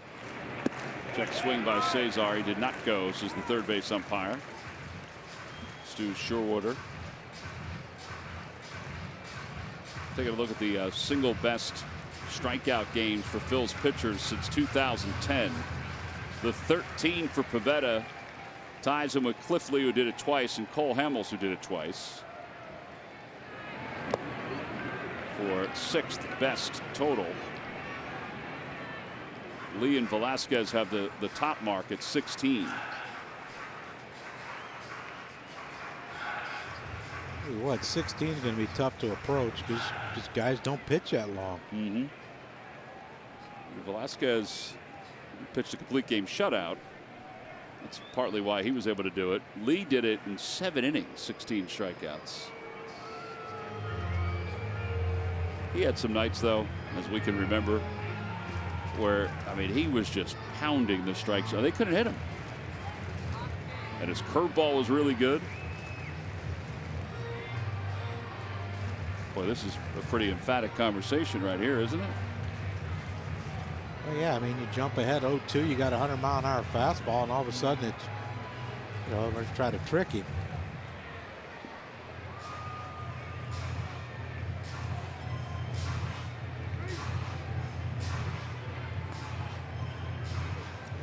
I mean, when you only get 6, it's not like you want to go out there and be calm and, you know, just to waste one. Kevin Stocker just jumped in our booth and tried to steal some of our food. There's ball 4. By the way, after our weekend series in Washington, which culminates on Sunday night, we'll be back here for 3 against the New York Yankees. All 3 games are at 7:05. You can get your tickets by going to Phillies.com. Yankees fans have traveled well to Washington and to Baltimore this year. And I hate to see that the radio team has to stay and do that Sunday night. We can come home and relax. It does bother you, doesn't it? It really does. It's upsetting. The only thing would make it even worse is if Larry Anderson had to make that trip. But then what would Stock do? Well, yeah, do what Larry does. Sit home and crack open a bottle of wine and basically do nothing. That's basically what he does. He's good at it. A borderline Hall of Famer. At that. At that. Yeah.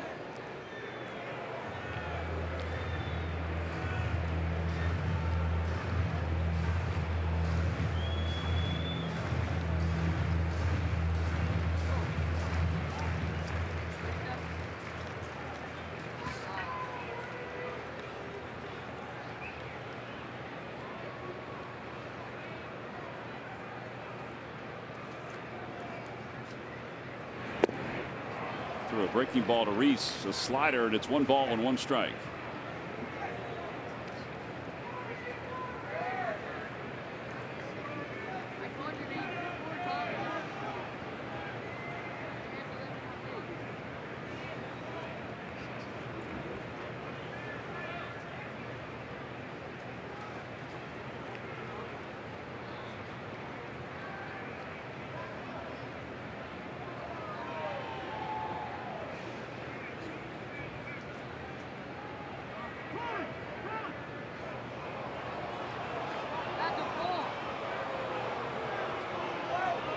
Reese called time, and Eric Cooper granted it.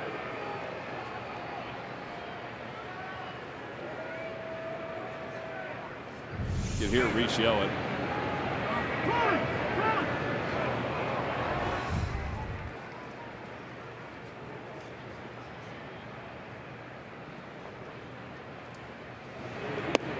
Just below the knees, 2-1.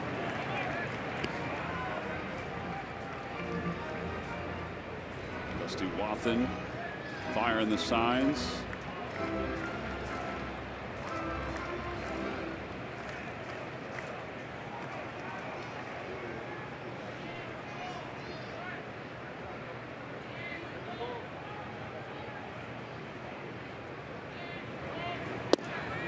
Now 3 balls and 1 strike. Wow, just like that, he's all of a sudden scuffling. Yeah, and add on. Gotta add on.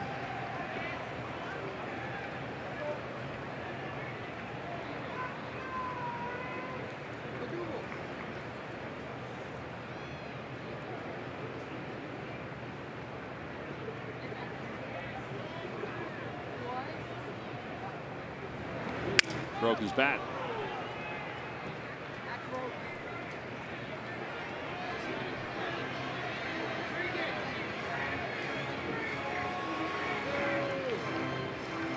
So is there a chance down the line that we could actually interfere with a live ball? Absolutely. We're not going to. Because we know the ground rules. Well, let me ask you something. Yeah. If we know the ground rules. Yep. Why does it take them so dang long to do it at home plate? That, John, I cannot. I cannot say. I don't know why. Like, they don't change. Look at those kids. That's going to be us. That's miniature us down there. That'll be out of play.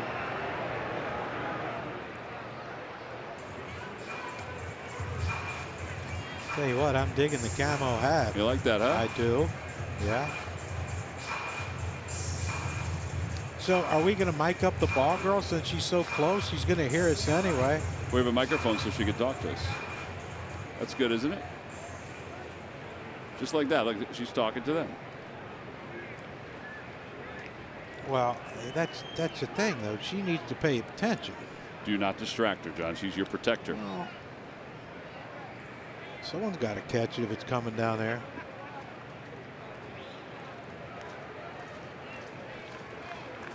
We need to get Ben honed in tomorrow. Yeah, we do.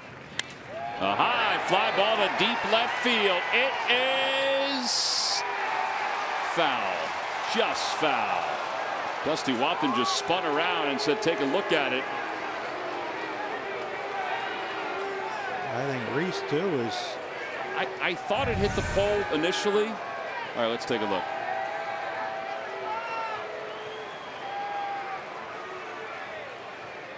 Oh, no, it didn't. Nope, Right behind it. it. Well, that's a good call.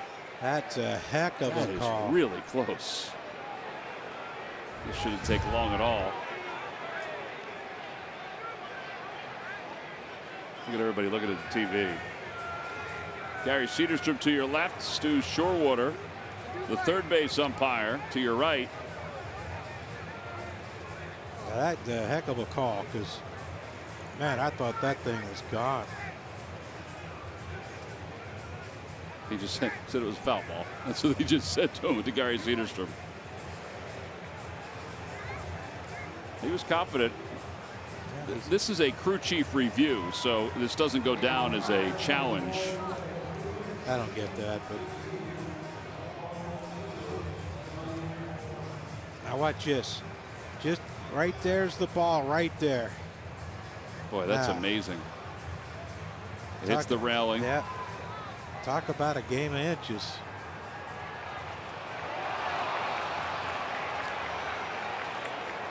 A nice job by the third base umpire.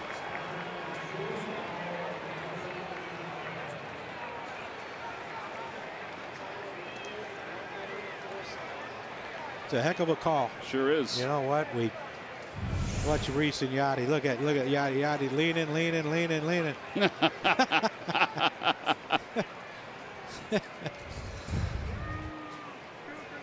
All right, do it again now, Reese, but hit it fair.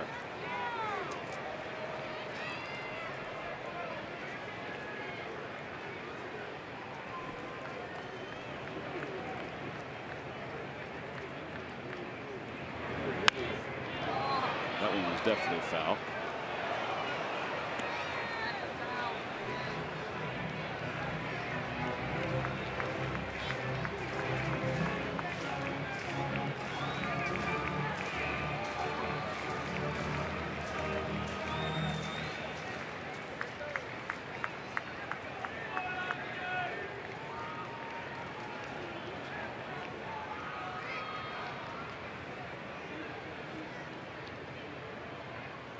Bouncing ball foul past Dusty, staying alive. If she let that one go, I'd be all over that one. So that's what we have to talk to her about. Anything that's soft, we want to show your abilities. Yeah, nearly stopped. Now, do we give them to the kids too when we're there? Yeah. Really? If you want to. I think that'd be smart. A line drive out toward left center field. Ozuna's on the run, and he'll get to it. That was a nice play to gather it up in the alley. 2 outs. Back to first goes Cesar. Well, that's an exciting at bat for a fly out to center left. A lot of things going on there. That was a good play though by Ozuna.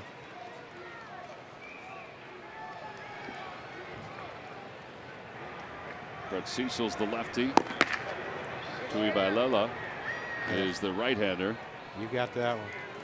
There we go. 10-pitch at bat for Hoskins. Mike Maddox out.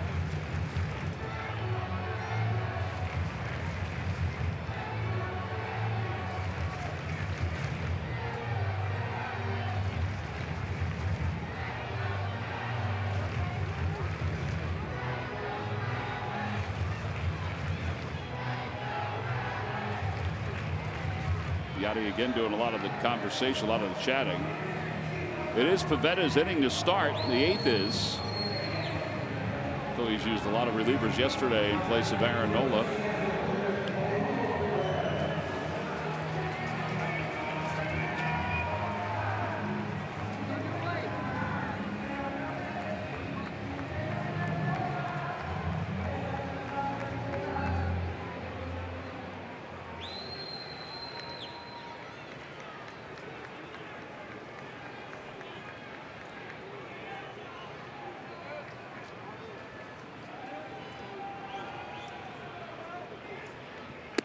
Odubel was not ready for that pitch. It's up high. 1 ball and no strikes. A little quick pitch. Myers just had his glove by his belt and he just put the hand in and went. Outside 2-0. And this, you know, this is part of the stance, the approach of Odubel. This is why the Cardinals do this. They're trying to upset his rhythm. So far 2 for 3. Yeah, with a 3-run home run. Must have took some Pepto for that upset stomach. He's on it today.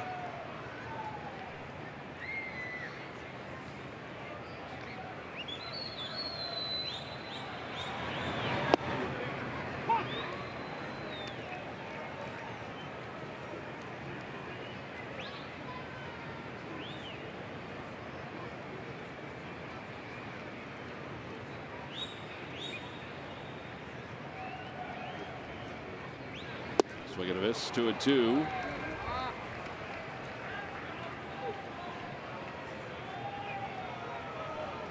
might see another quick pitch here from Myers.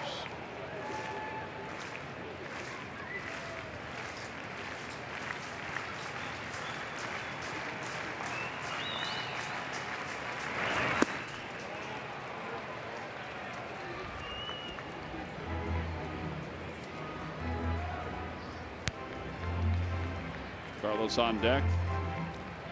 I don't think he can hit in a catcher's stance. That'll be tough.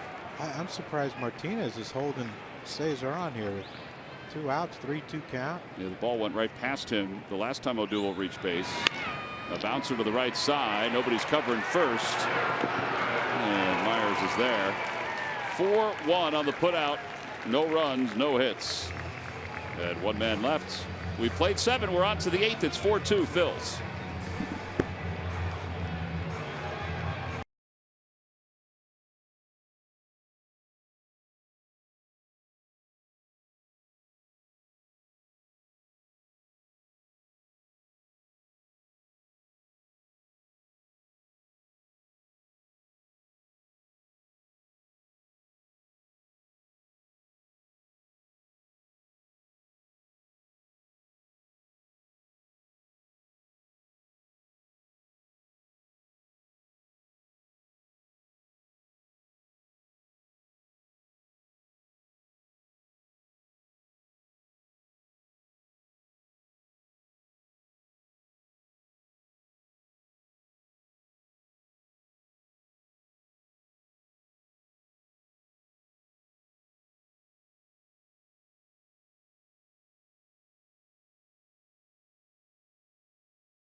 And a bunch of varieties, but mainly that breaking ball. Nick Pivetta has been absolutely outstanding through 7 innings in this game tonight. And he's got ahead with the fastball. He's elevated the fastball. And when he does, when they start looking up for that fastball, that breaking ball down in the strike zone, has just been absolutely electric. A performance the Phillies needed, but more importantly, a performance and a precision play by GMC, but a performance that Nick needed badly. Well, he starts off Munoz with a breaking ball and a swing and a miss, 0-1. He has 13 strikeouts, 20 swinging strikes so far this game. He's got bullpen action behind him. He's got Ramos and Morgan. He's just at 100 pitches. Boy, way out in front is Munoz, and it's 0-2. It pitches by inning. I mean, this is as economical as we've seen, Nick. I mean, this is outstanding.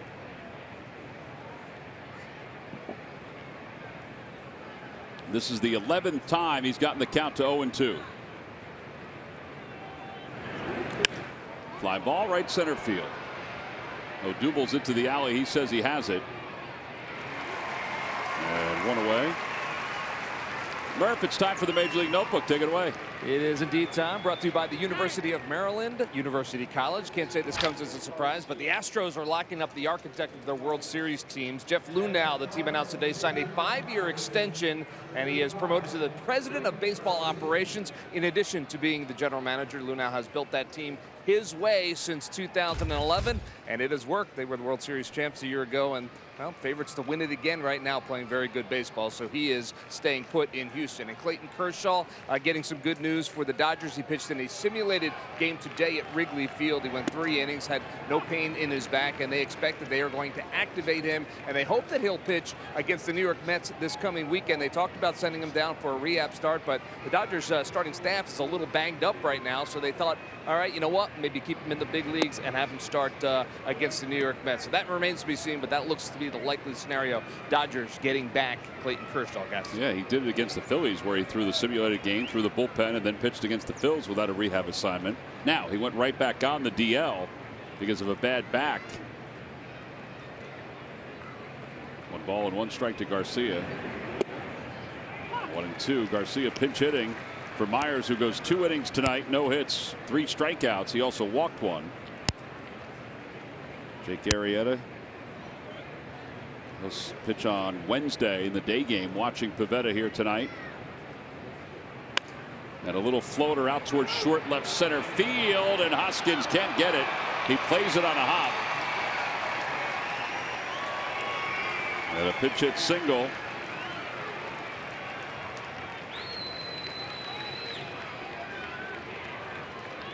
It's the first time Reese has had a dive since the fracture of his jaw.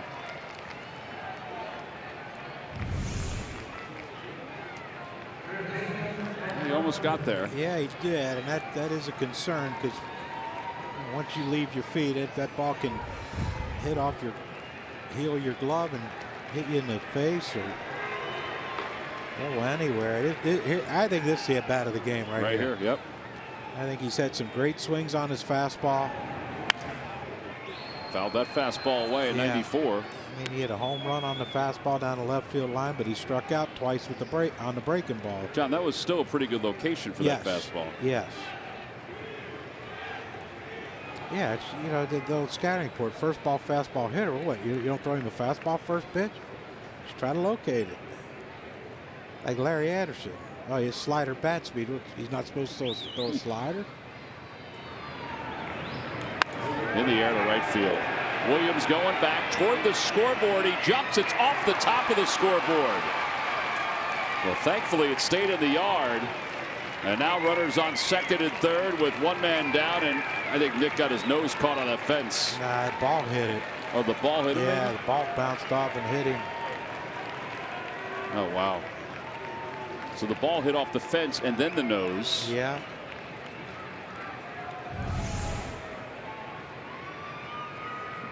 Right there, it hits the fence. And then boink. Oh, man. Oh, man, right in the nose. Scott Sheridan gets out there quickly.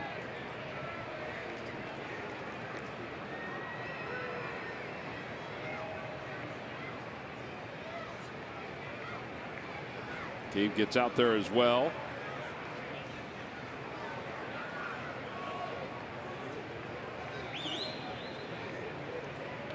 So I think they're going to bring Aaron Altair out to play right field.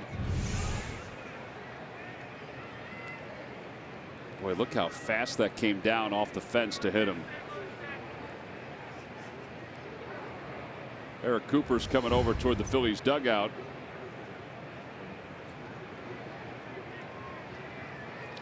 He's got to use the facilities. So Aaron Altair is going to check into this ball game. I think Gabe could be the fastest manager the Phillies have had in a while. Well, who are we comparing him to? Pete? Charlie? Yeah. I don't mean to laugh. I mean, it's not like you're looking at like. Boa was quick though. Yeah. Sandberg still had a little bit. I think he's faster than Rhino though. Yeah, yeah. All right, so he's going to make a double switch here. Yeah, you just hope Nick's all right. That's you know, what happens with a broken nose, you know, you can get your eyes swelled up, miss a bunch of time. Well, if it's broken. Pivetta's night is done. He gets a nice round of applause. And Ramos is coming in to pick up for him.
He is responsible for the runners at second and third. He'll give way to this Phillies bullpen. Ramos did not work in yesterday's game. He's been really good, though, as the opposition hitting just .209 against him. And he is on to face Tommy Pham. He's going to throw at 95 every once in a while. Every time a Phillies pitcher records a pitch of 95 miles per hour or more. Comcast will make a contribution to Phillies charities. Phillies baseball is brought to you by Xfinity, the fastest internet in Philadelphia. 2 runners in scoring position, 2 runners with good speed. And Pham takes a slider, and it's 0-1. Yeah,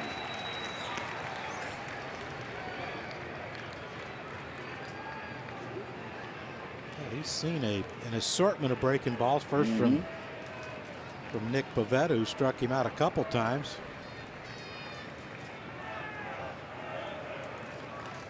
Not sure I'm a fan of Santana playing in. Yeah, Carlos is on the grass at first. Anything relatively hard hit that way, goes by you, 2-run score.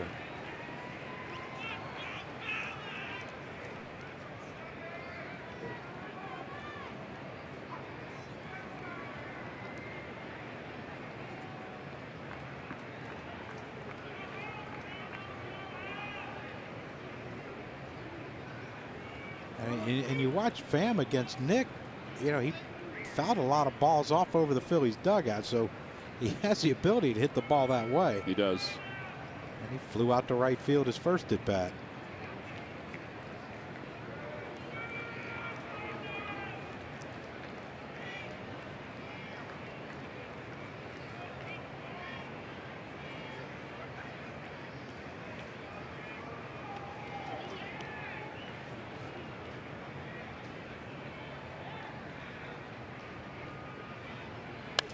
Fouled away, and it's 1 ball and 2 strikes now to Pham.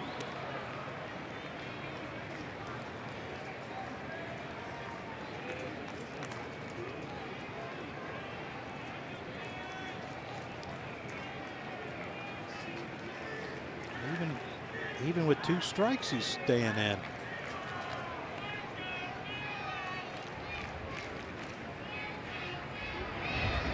Outside with a slider.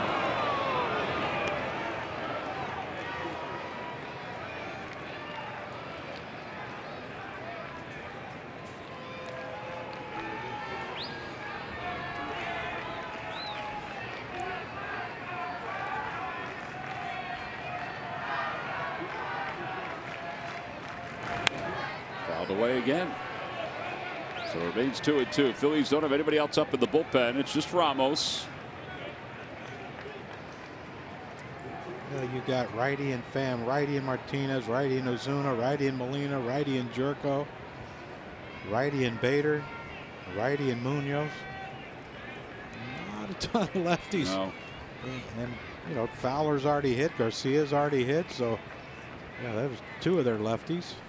Wong is another one. And a foul tip. Knapp hangs on. 14 strikeouts tonight for Phil's pitching. 2 outs here in the 8th inning.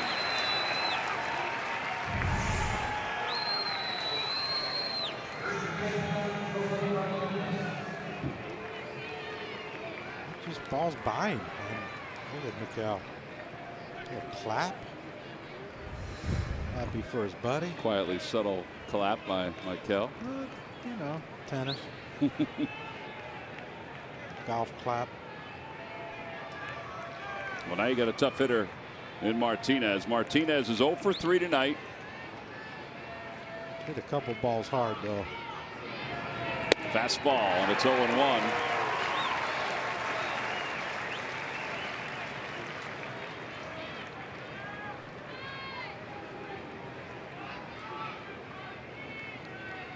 Mike Matheny and Mike Maddox. They have 2 pitchers warming up in the bullpen. Pivetta watching after a stellar night tonight. And it's no balls and 1 strike. And a slider in there, 0-2. 22,000 plus coming to their feet. Martinez, we mentioned, he's an all-star. At least it seems like he will be.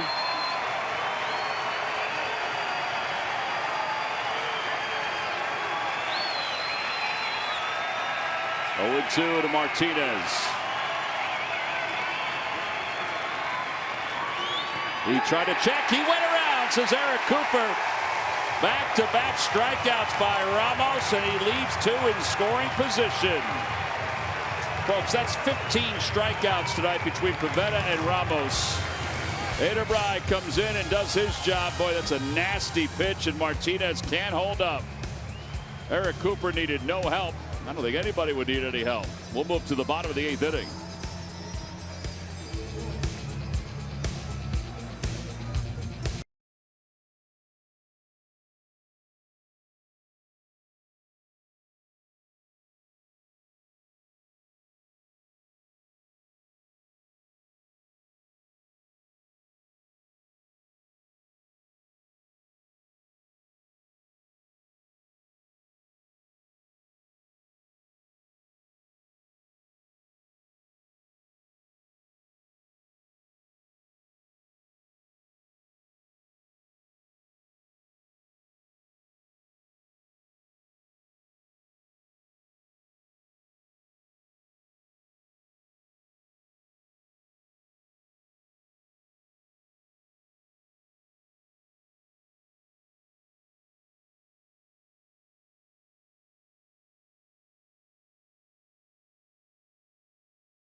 Better plays we'll see all season long. Yeah, it sure was.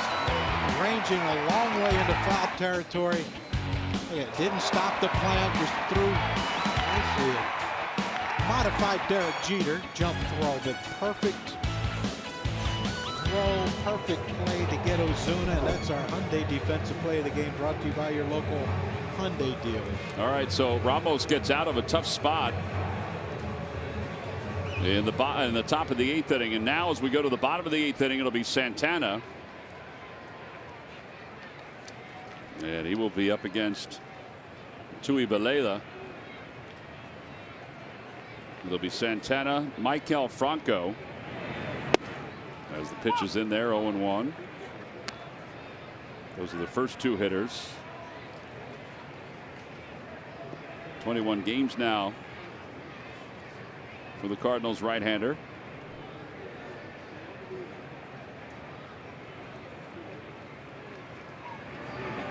Inside, 1 ball, 1 strike.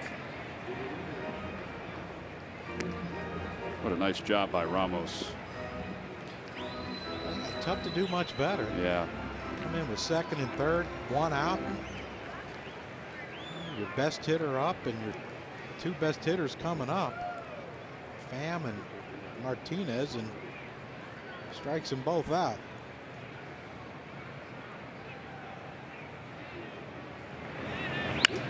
Santana fouls it off the 3rd base side. Still, it'd be nice to get an add-on, wouldn't it? It sure would. Man. Phillies scored the 4 in the 1st inning. That's been it. In fact, they only have 2 hits since that 1st inning. 6 overall. There's Altair. He's due up 3rd.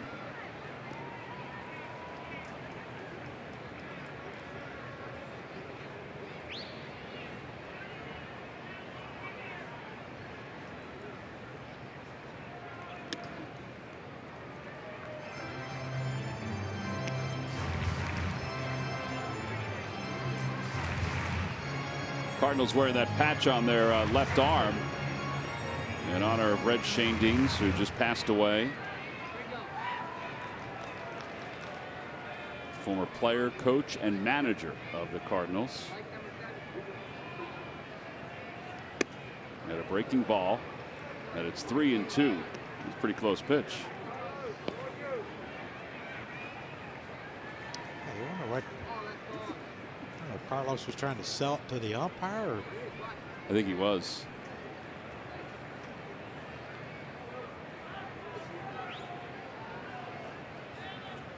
Check swing. Ball down. Ball 4. Phillies baseball is brought to you by Nissan. Shop ChooseNissan.com. And by Geico. 15 minutes could save you 15% or more on car insurance.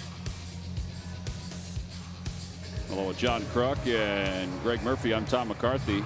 Here in the booth tonight, down in the seats tomorrow. The Phils are on top 4-2. Now you are wearing shorts, right? Wearing shorts tomorrow, John.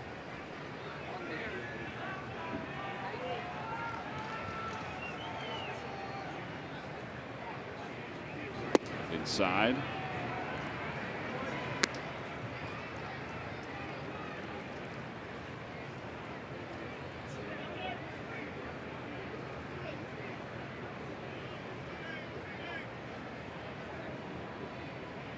And who's pitching tomorrow for?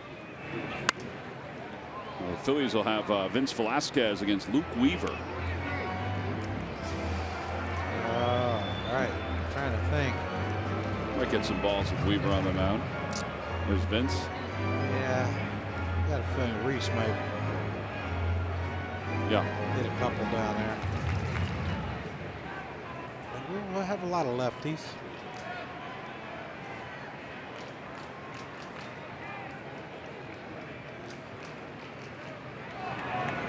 A topper over to third. Carpenter to second for 1. And over to first. 5-4-3. That's 4. 4 to third. 4 grounders to third. And now Aaron Altair.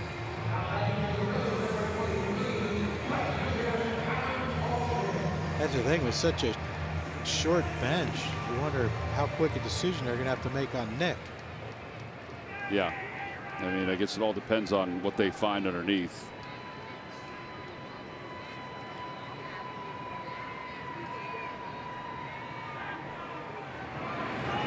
Altair hitting 176 on the year, 6 home runs, 29 runs batted, and he is due to get a string of hits together, isn't he?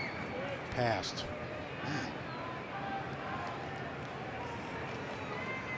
So for his last 11.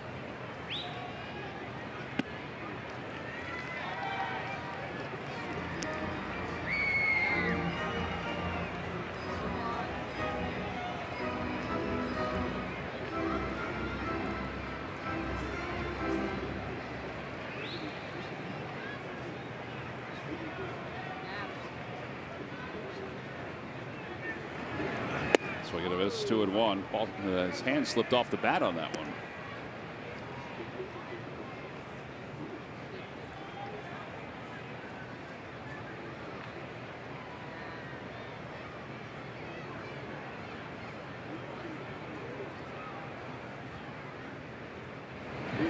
Inside, 3-1. Looks like it's going to be Victor Arano who will pitch the 9th inning for the Phillies. He's pretty cool and calm.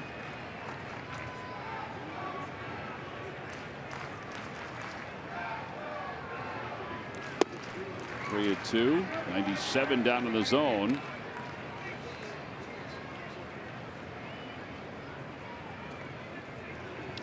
Anyone who struggled like Aaron is struggling, you know, sometimes you go up there and, you know, you tell yourself if he throws a fastball, I'm swinging, and like that pitch right there, 3-1 fastball, but it was moving down. Yeah. And a strike 3 call. That was a slider. Altair goes down looking. No runs, no hits, and nobody left. All right, so it looks like it's Victor Arano on to try to pick up the save for the Phils as we go to the 9th inning.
PHI. They're going to talk about Nick Pivetta tonight, and they're going to talk a little bit more about Nick Pivetta, and then talk a little bit more about Nick Pivetta, and maybe mix in the Phillies' first inning where they scored the 4 runs. And let's talk about Ed O'Brien, Ramos. Yeah, Ramos, a big spot in the ball game. That's what I mean. He's, you know, if the Phillies hang on to win, he's going to get a hold. But that was about as close to a safe situation as you're ever going to get. Well, I mean, that game on the line there. And that's the that's what. Christine, what are you doing? What are you doing? The athletic gifts have passed you way on by with your attempt to try to get that B. Oh, it was a B. She was saving your life is what she was doing, John. No, all she was doing was fanning the B because she wasn't coming close to it to hit it. Arano's first career save opportunity. He had 17 saves in the minor leagues, facing Marcell Ozuna to start it off. Ozuna is 0 for 3, has struck out twice. 15 strikeouts tonight for Phillies pitching.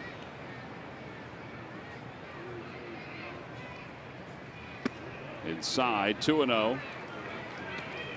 This obviously lets you know that Sir Anthony Dominguez not available for tonight's ball game since he pitched yesterday. His workload has been fairly heavy. 3-0.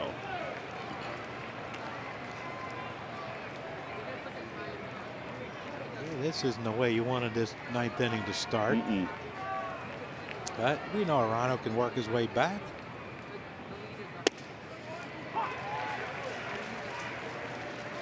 To be honest with you, I'd rather see him give up a solo home run here than walk him. Tough to defend a walk. Of course, it's impossible to defend a homer too, but bouncer, and it goes foul past the camera well.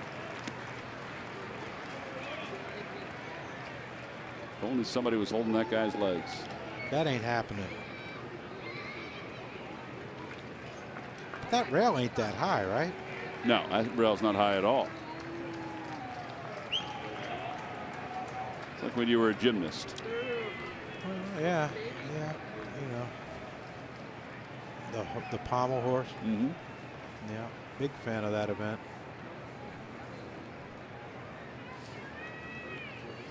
Three and two.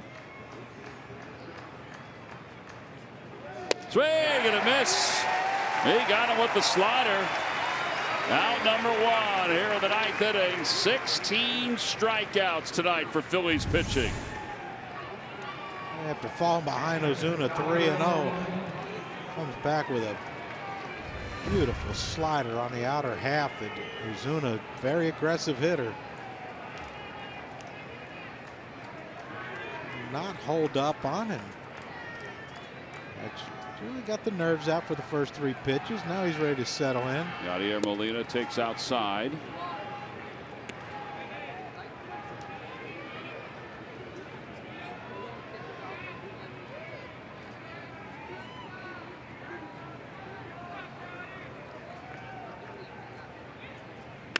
A liner out toward left field. It's hit softly and it's going to drop in for a hit. And Molina is aboard with his second hit of the night, 3rd time on base. And that brings Jed Jerko to the plate. This is not an easy guy to get, Jed Jerko.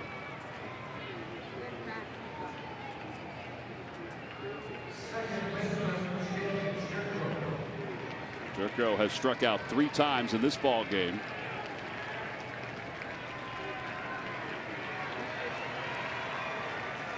Infield is set up with double play depth.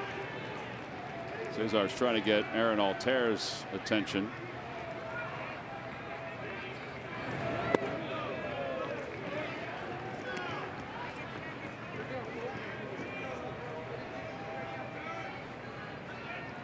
This is the most the Cardinals have struck out as a team in a game. It surpasses their total from the 29th of March. And a line drive base hit it to left field. Molina doesn't run all that well, so he'll get to 3rd and he'll be held there.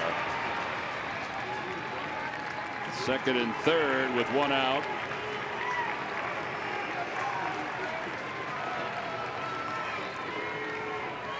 Adam Morgan's going to get up.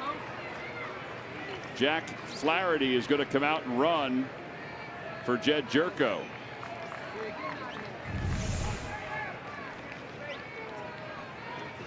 Yeah, hanging breaking ball. I'll tell you what, Arano's lucky that ball. Jerko was just out in front of that one. If he stays back just a second longer, this baby's tied up. That was a hanger.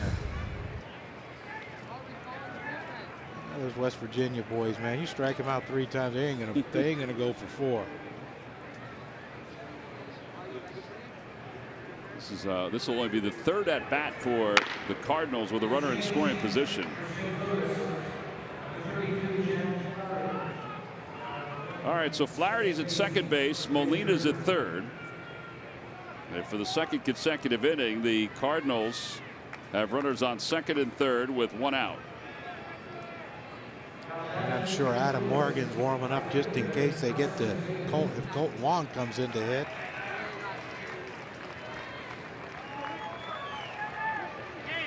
Let's hope we don't get there.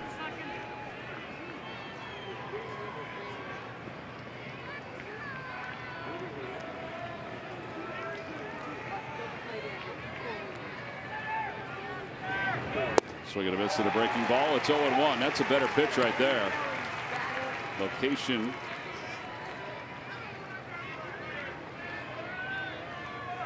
It's pretty rare. The starting pitcher already down in the dugout.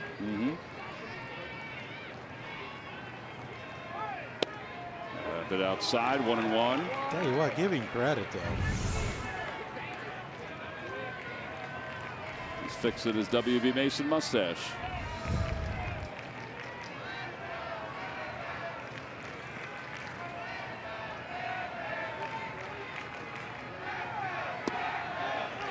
Missed his spot, but it was on the inside corner, 1-2. Bader did not think so. Take a look at PitchCast presented by PJ Wheelahans. Right on the line.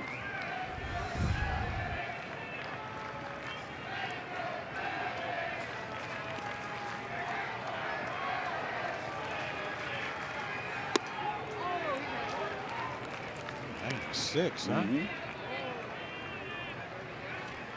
Well, you would have to think that that was a show me fastball, and he's coming right back with the slider.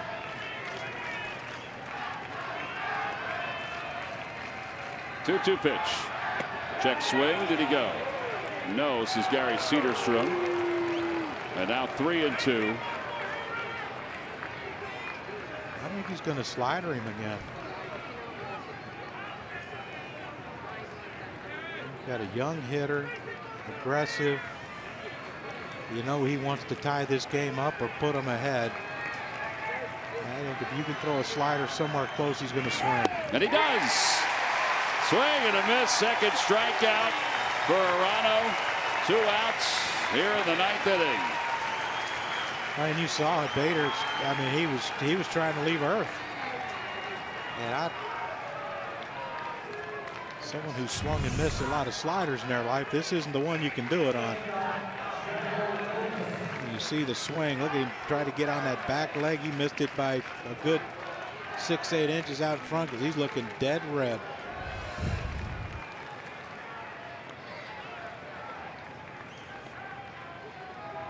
Myra, or Munoz, I should say, takes low. Dun, dun, dun, dun, dun, dun. This is the second time this year the Phillies staff has struck out 17 in a game. First time was back in May against San Francisco. 1 ball and no strikes to Munoz. He went around. Oh, yes, he did. Thank you, Gary. Eric Cooper's been feisty. He's been calling it himself. I thought he'd call that one there. And it's 1-1. Well, as long as someone called it. As long as someone called.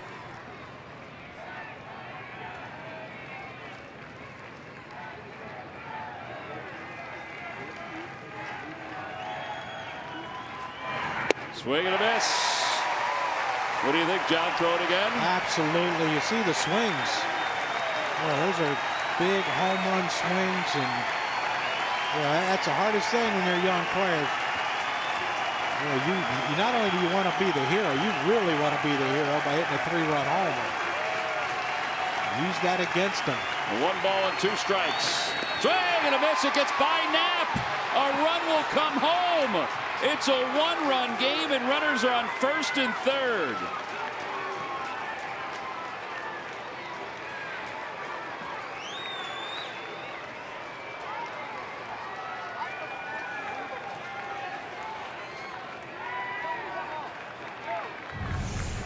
It's a strikeout and a wild pitch. Yeah, that's a tough one there. That is a tough one. That's pretty rough. You come in the ninth to strike out the side, you're not going to get a save. Wow. Gabe Kapler is on.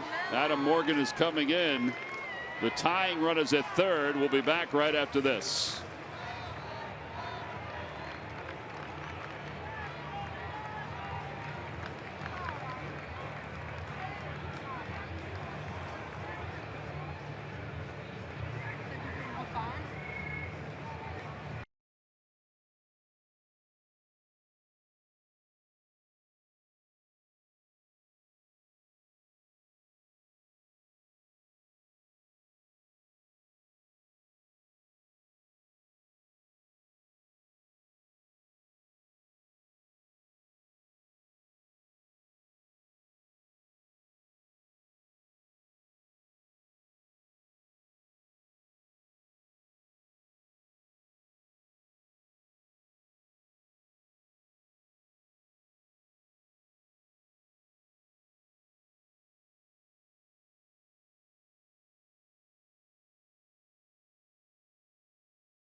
Park. You're just trying to get arm angle, get style of pitches as well. Adams been trying to fine-tune some things in the bullpen in between appearances. He's been up a couple of times in the last couple of innings. Victor Arano strikes out 3 in the inning, but a wild pitch opens the gates on the 3rd strikeout and puts runners on first and third in a 1-run game. Yeah, and here's the issue too now with Munoz on first base. Big hole open. You know, Adam likes to throw that slider to lefties, and Colt Wong likes to pull the ball. That's you know, if Adam's going to throw that slider, it has to be down and away. But anything middle in, that could be a base hit that way, and the game is tied. Well, ball, no strikes. Remember, you got a pitcher at third. He does not have a big lead. He doesn't have a big secondary lead. In fact, he has no secondary lead. That's Jack Flaherty.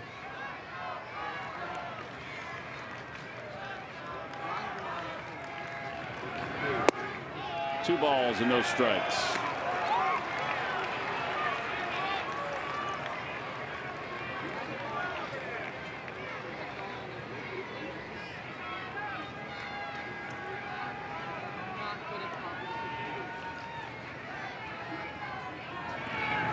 Fastball. Figure he was taking a strike, right? Why? Well, I'm just saying, just by his actions. Yeah, I mean, it looked like he was taking all the way, but man, 2-0 with a lefty, likes his slider. You get a fastball down the middle. 2-2 for that. Once again, down to our final strike.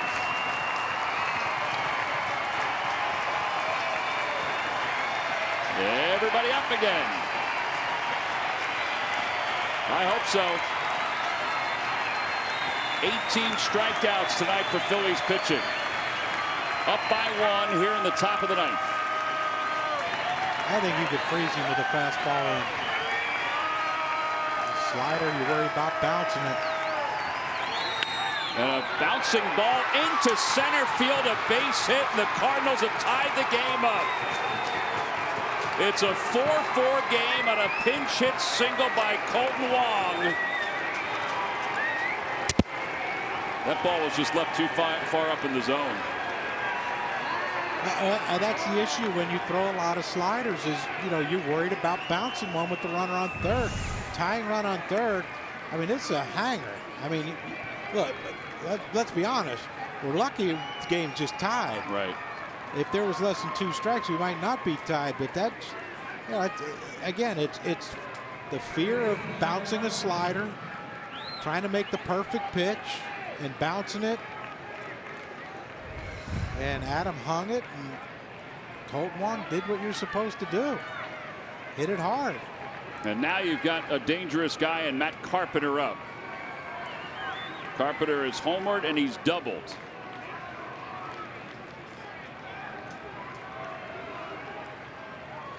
Runners on first and second. And he takes low, 1-0. Not easy to get those last 3 outs in the 9th inning. It's just not easy. Well, we did. Well, that's true. Just needed to get down behind home plate.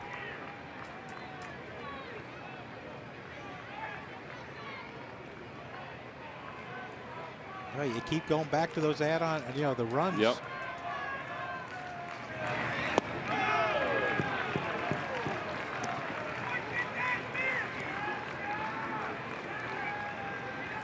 Well, I'll guarantee you this. If he throws a fastball down the middle right here to this man, it would shock me if he lets it go.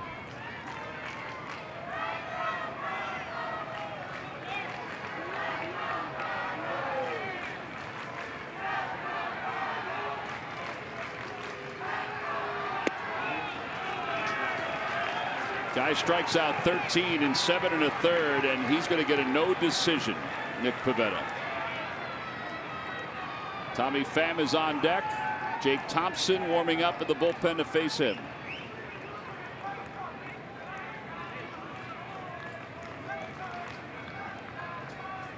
Bet he's swinging.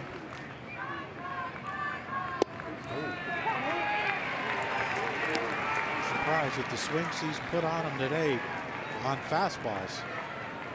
I'm surprised Mike Matheny didn't turn him loose.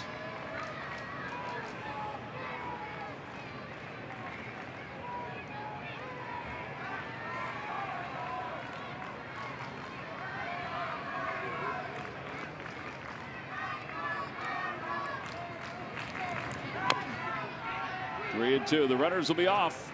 And you know what's surprising? You just, sometimes things escape your mind, but why isn't Munoz not on third?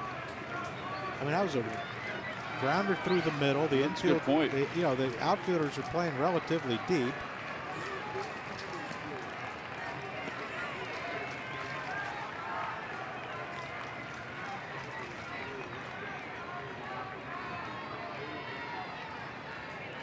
Now we struck him out with breaking balls.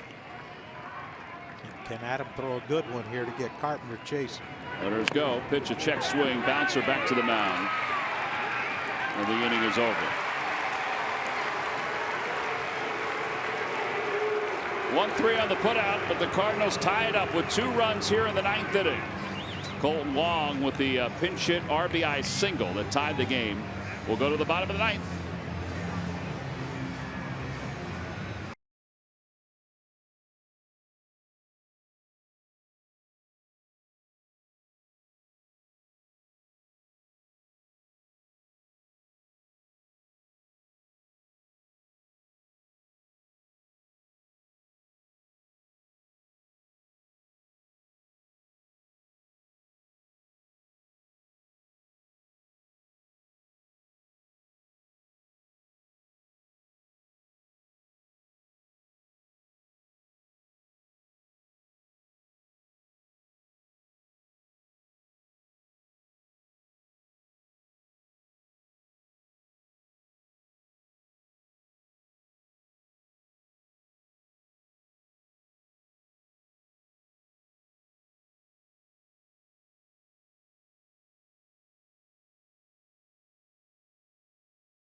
Got 2 in the top of the 9th. And here are W. Mason deliveries of the game. Well, Wano makes a pretty good pitch right there. Slider gets a swing and miss, but fortunately went past Andrew Knapp, and then Adam Morgan comes in. He throws a hanging slider to Colton Wong, and he hits a grounder up the middle to bring in the tying run. And those are our deliveries of the game, brought to you by W.B. Mason. Wong stays in the ballgame to play second base. Bud Norris is in, the closer for the Cardinals. This is not a save situation, but he's trying to save it for the top of the 10th inning. It'll be Knapp, then Kingery, and Crawford. And what do we have left in the pen? Well, it all depends on who's available. Well, obviously Thompson is. Yeah, so Thompson, Austin Davis, the new guy, are available. We would have seen Sir Anthony. We probably would have seen Tommy Hunter and Yaxel Rios. A lot of youth.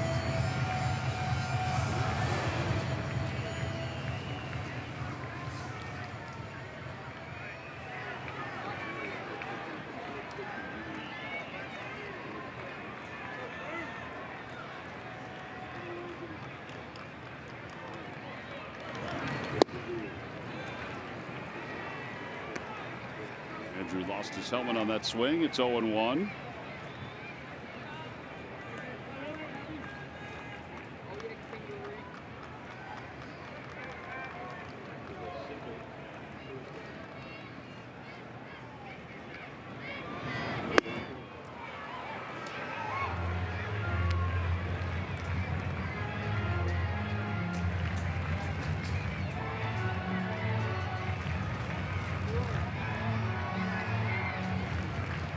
You got to cut it down right here. I know you want to be the hero, but you got to make some contact. Two overswings. And a line drive back toward the middle, flagged down by Munoz, who was shaded that way. 6-3 on the putout, and 1 away. And now Scott Kingery up for the first time.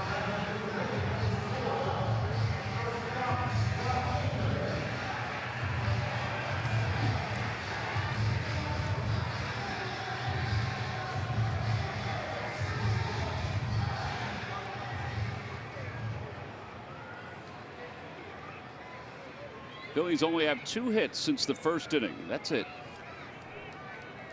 Barely missed a homer.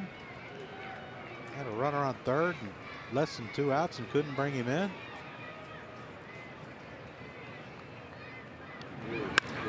Fly ball left center field. Tommy Pham is there. Well, there are 2 outs. And now J.P. Crawford.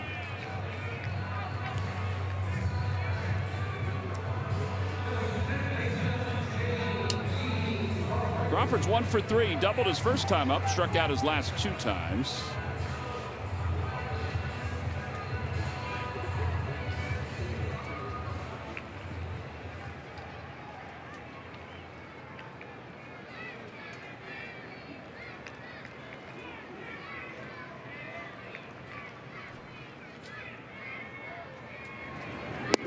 Inside.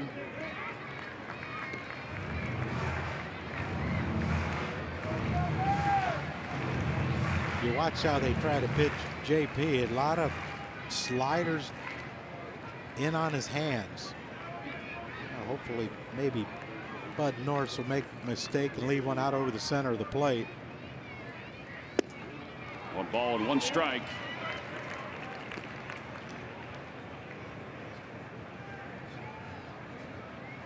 Well, that was over the center of the plate. It sure was.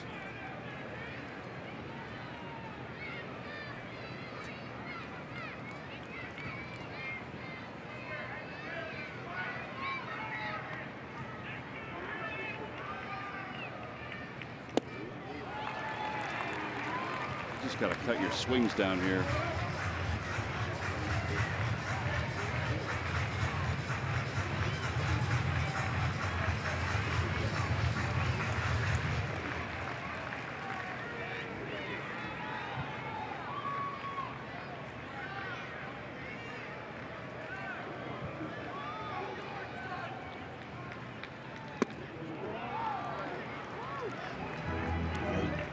see where that pitch was, a fastball up and away. Trying to see if he'll chase. You know, we talked about JP's, you know, swing, uppercut swing. Fastball up are going to be tough, but it would shock me if they don't go slider in on his hands.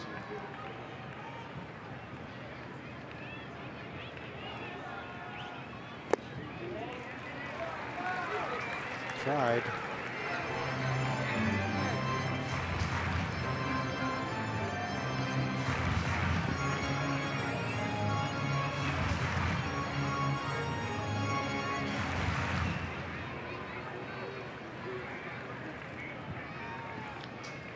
Austin Davis just watching out there. I hope it ain't the same thing as the Kevin Stocker debut. 20 innings.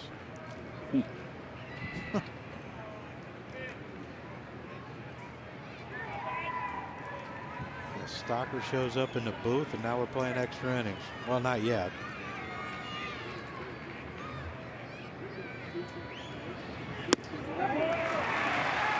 So Crawford works on a walk. Well, a gapper right here, and we'll just go home happy. See if I can get some aluminum foil for these ribs. Take them home. They'll stay. Darn right they will. They won't stay for long. All right, Cesar, get a good pitch. Hit one out there in that triangle out there and see. Watch JP run.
Outside, 1 ball, no strikes to Cesar. Cesar tonight is 1 for 3, singled and scored in the first.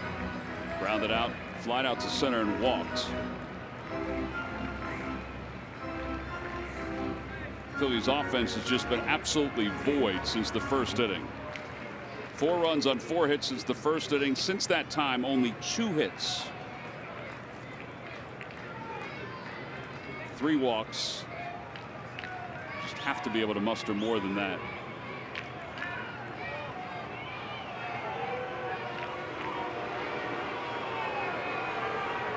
You got a golden opportunity to gain a half game on the Braves, who are idle tonight, and move into a tie with the Nationals. I know it's only the 3rd week of June, but still.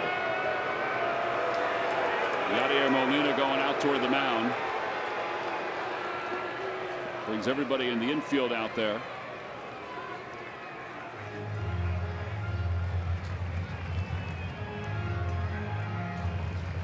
Yeah, I'm sure this is he can steal second, he can steal third, but if Cesar don't get a hit, he ain't scoring. So that's your focus. Not trying to keep JP. Yeah, you want to keep him close. But you don't just want him to let him waltz out there and grab second easy. But you got 2 outs, and you're worried about the runner on first, and you got to. Yeah, your leadoff hitter, one of your better hitters on the other team, batting.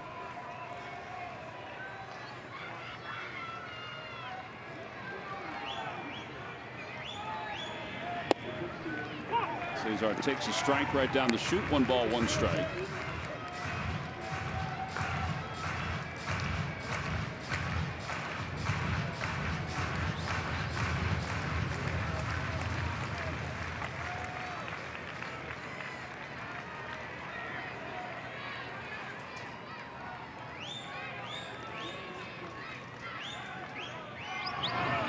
Pulled towards second base. Wong's up with it. And the inning is over. So we're going to the 10th inning. No runs, no hits. And again, only 2 hits for the Phils offense since the first inning of tonight's game. On to the 10th, the Cardinals 4 and the Phillies 4. We'll be back right after this.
A sloppy 9th inning for the Phillies led to the Cardinals scoring 2 runs, and now we go extras.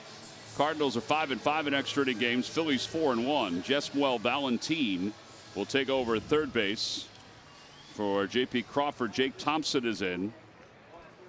Thompson picked up the save yesterday, and he's on to face Tommy Pham as we go to the top of the 10th inning.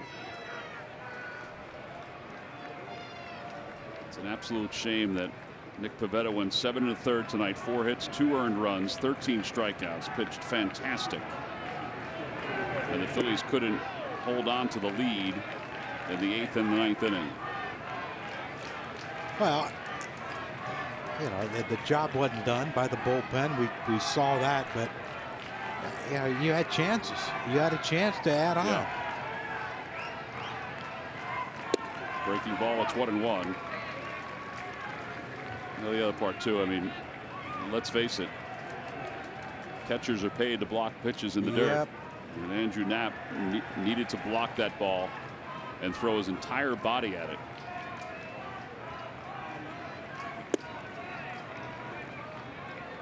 Two balls, 1 strike.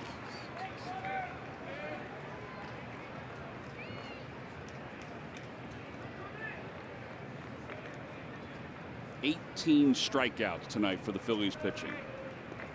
Got to win those ball games when you strike out 18. Cardinals have the lead. That is a long home run by Tommy Pham. Got to be honest with you, John. You saw the breaking ball that he took for strike 1. It was a hanger. Jake Thompson was fortunate that he took it for strike 1.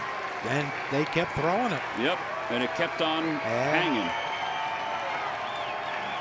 Wow.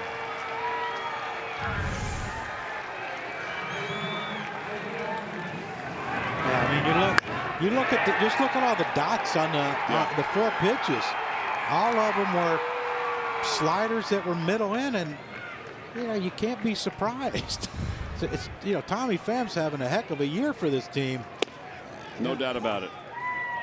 And, you know, you keep hanging sliders middle in. You hang one, he took it. You should feel blessed.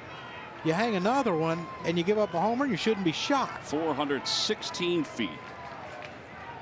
And lucky Martinez wasn't in swing mode on that. That first pitch, slider middle in. 1 ball and 1 strike.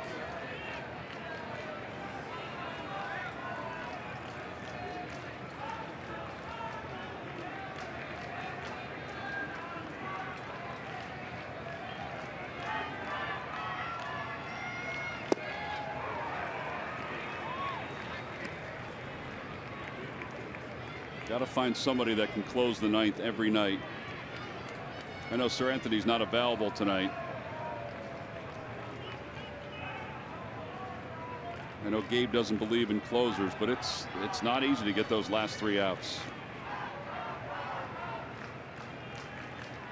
1-2 pitch. Ground ball to shortstop. Kingree's up with it. And one away here in the 10th inning. Would he believe in closers if we had Aroldis Chapman or someone like that? I think you have to. I'm with you on that. I've seen too many guys just not be able to do it. And Arano was close to doing it, but he also had 2 runners in scoring position. It was his first opportunity doing it in the major league level. So 1 away. Here's Marcell Ozuna. He fights it off foul. Well, Marcell might have been sitting on the old slider and got the heater.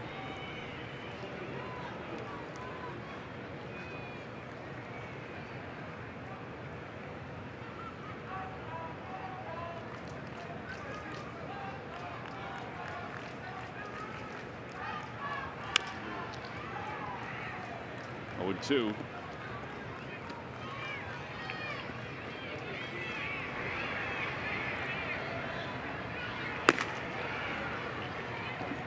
Matt Bowman warming up.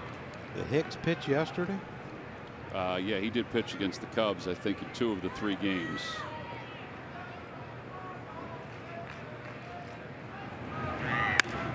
Out to right field. Aaron Altair waits for it.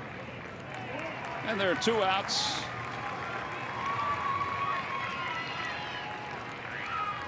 And now Yadier Molina, who got the rally started in the 9th inning with a bloop single to left field.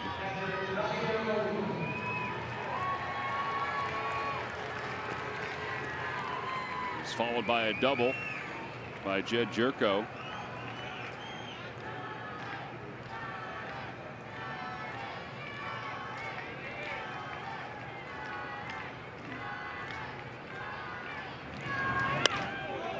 That one's popped straight up and toward the upper deck.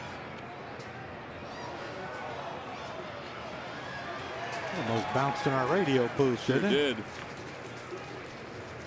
I'm sure one of the 2 over there just tickled to death about the. Yeah, one of them might have eaten it.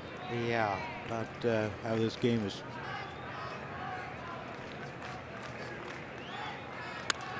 Finished. Crawford gives this one, or excuse me, Valentin gives this one a run toward the tarp and runs out of room. And it's 0-2. Valentin in for J.P. Crawford. It's Valentin, Kingery, Hernandez, and Santana along the diamond.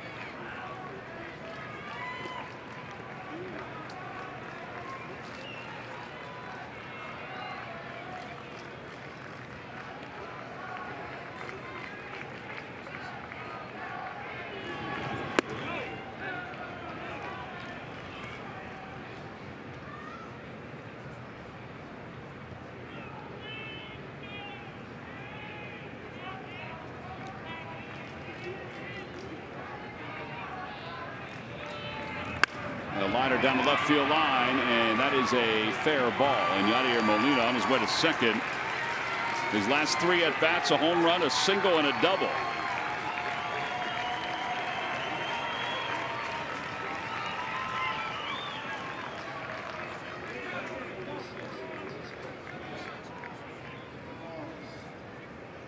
And here's Francisco Pena batting for Bud Norris.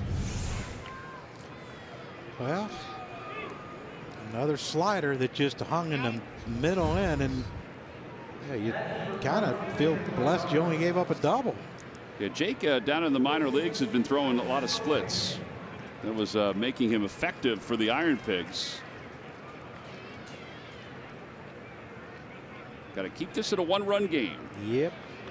Yes, indeed. Well, and the thing too is, yeah, you're not going to run for Yachty with a 1-run lead, so anything hit hard to the outfield, you got a chance.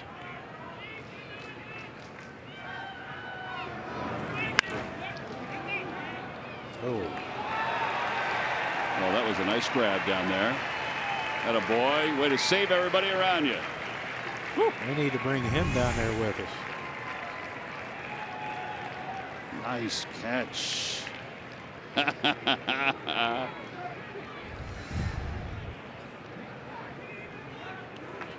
and relaxed hands by the young man. 0-2. Well, there's that split by Thompson.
Swing and a miss. Got him with the split. And that'll wrap up this 10th inning. But the Cardinals do take the lead on the Tommy Pham home run. It's the third home run of the night for the Cardinals. We go to the bottom of the 10th inning. Rhys Hoskins will lead it off when we get back.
Or to the plate to face Matt Bowman. Lineup cards are being crossed out,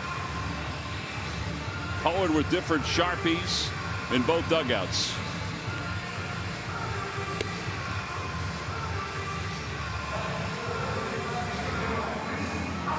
So Bowman will take over. Bowman has 2 saves in 7 career opportunities. 27-year-old who was out of D.C. and played his college ball at Princeton University.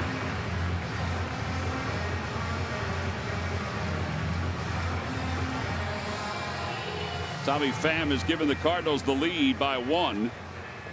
It is 5-4. Phillies at a 4-0 lead. Cardinals got a couple solo home runs, make it 4-2, and then scored 2 in the 9th inning.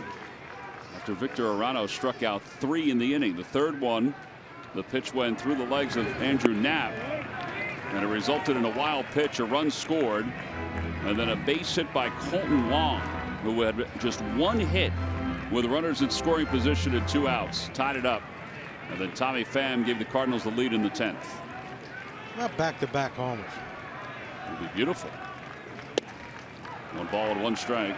Reese was thinking about tying it right there. Yes, he was. You know what? You give it 1, maybe 2, and then shorten up, put it in play. Hey, you know, look what it did for the Cardinals.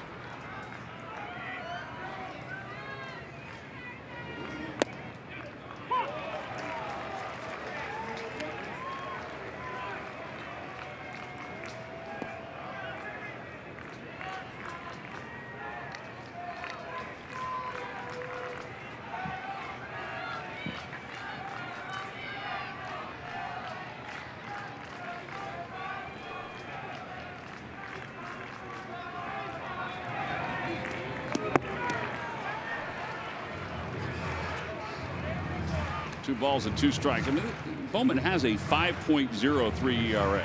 Yeah, I mean, he's not a closer. No. Well, which, you know, is rare. It worked, I guess, but We're seeing it more and more, though, John. on the road, Yeah. on the road, you bring in your closer. Seeing it more and more. Yeah, I guess. I mean, you know, gives you your only. Well, it doesn't give you your only chance, but gives you a better chance, I guess. But Off the hands, blooped out to left. That'll be in for a base hit. So Reese starts the bottom of the 10th inning with a single. And now Odubel Herrera's coming up. well, and that's how their innings started with Yadier Molina, a little broken bat flare.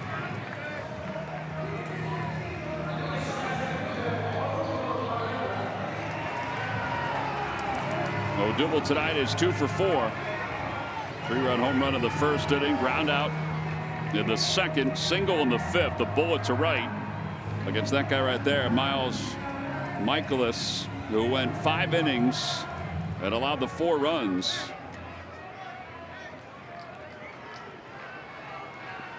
On 5 hits, all 4 runs came in the 1st.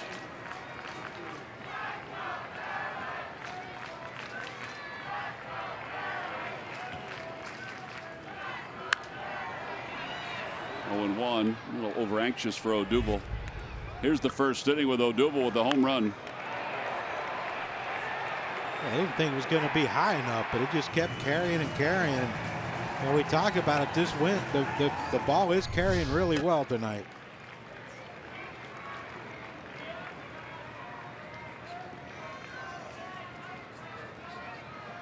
Loop and a blast. Let's go home. Post game live first.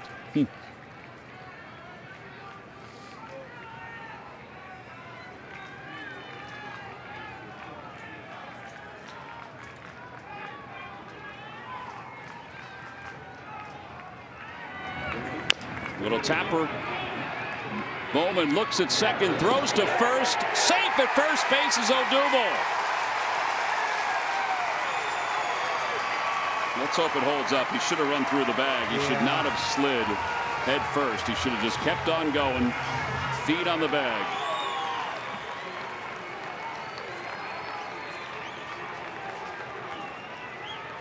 Cardinals are taking a peek at it. They're going to ask Gary Cedarstrom to take a look at it.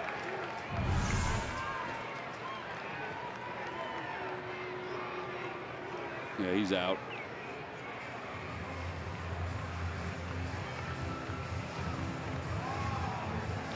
And did his left hand ever touch the base? His left elbow did. Why don't you just run through the bag there, John? Yeah, well, you know, it's one of the things that I've scientifically have seen, you know, with proving the point that it's quicker to run through. Yeah. 1-3 on the put out and 1 out with a runner at second base. That's the tying run at second base. I get it that sometimes there's a throw that's in the base path that you're trying to get under, but not on that angle. No, yeah, and I know the thought process is you want to try to get there as fast as you can. You think if you dive, it helps, but you know, you don't see sprinters diving at the tape at the end. They run right through it. All right, so here's Carlos with a runner at second base. In a 5-4 game, Cardinals on top. Santana is 1 for 3. Singleton scored in the first. And now Yadier Molina will head out to the mound. And Mike Maddox will come out as well. Hey, well, when we tie this game up, they're going to get out of visits.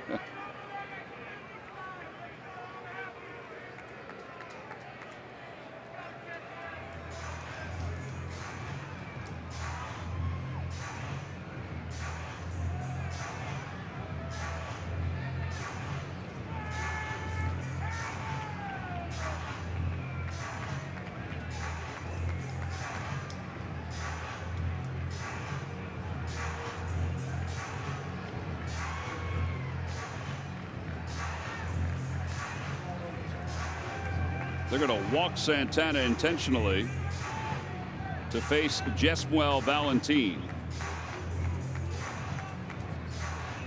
So they'll put the force at second base and at first and third. Trying to put the double play in order here.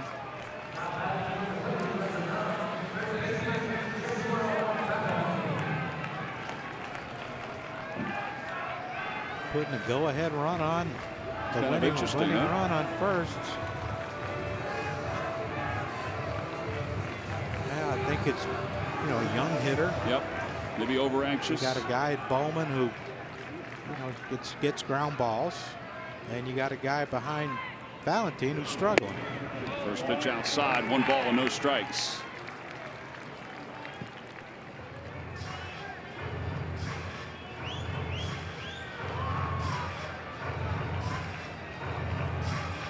With Martinez playing back, Carlos has to get a big secondary lead, and if there's a ball hit where one of the middle infielders has to backhand it or forehand it, you got to try to beat the ball there. Fouled back 1-1. It wasn't a bad pitch to go after. 1 ball, no strikes.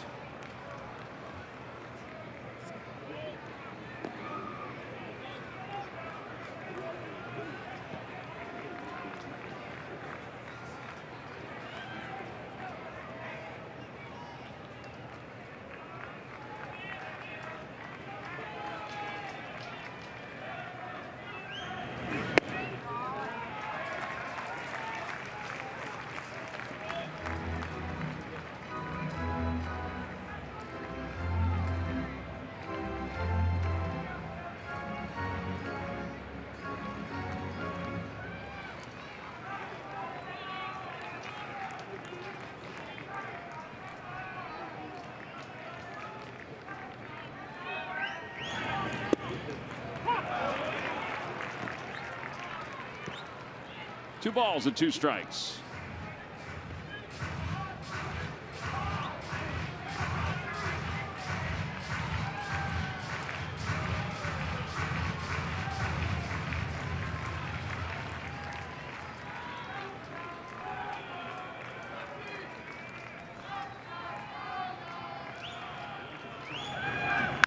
In the air to right field. Moving over toward the line is Bader, and it's out of play. Oh, nice grab.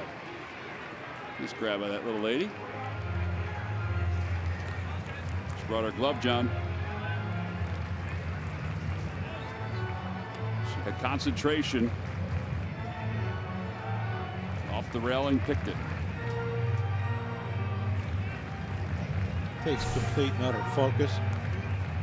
Right there, and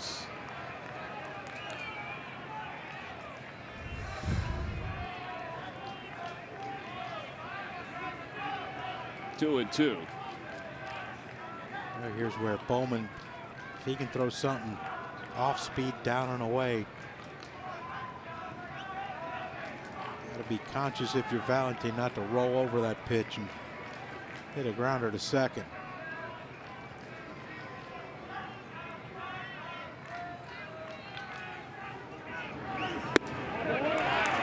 Two.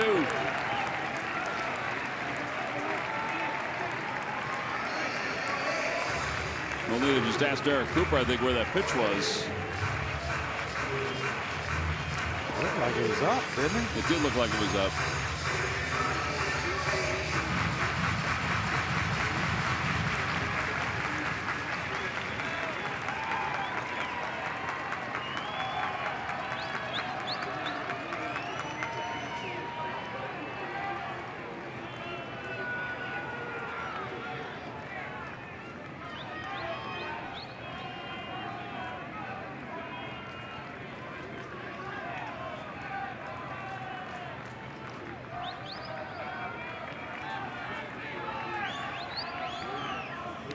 Got him. Foul tip. And there are 2 outs here in the 10th inning. And here's Aaron Altair.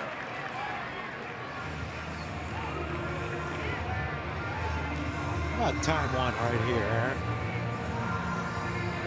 Been out of whack seemingly all season.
Slider at 82 miles an hour. Yeah, too big a swing too. You know, he doesn't need to swing that hard to hit a ball over the fence. That,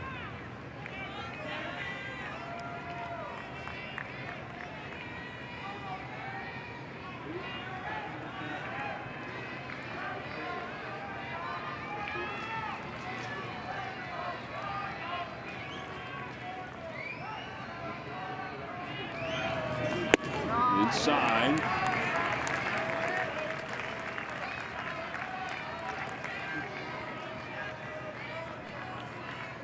Hoskins at second base, Santana at first.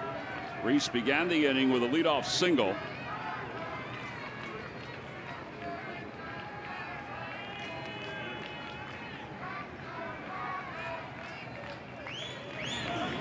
A line drive toward left field. Ozuna's coming on. He dives. He can't get it. He kicks toward the warning track.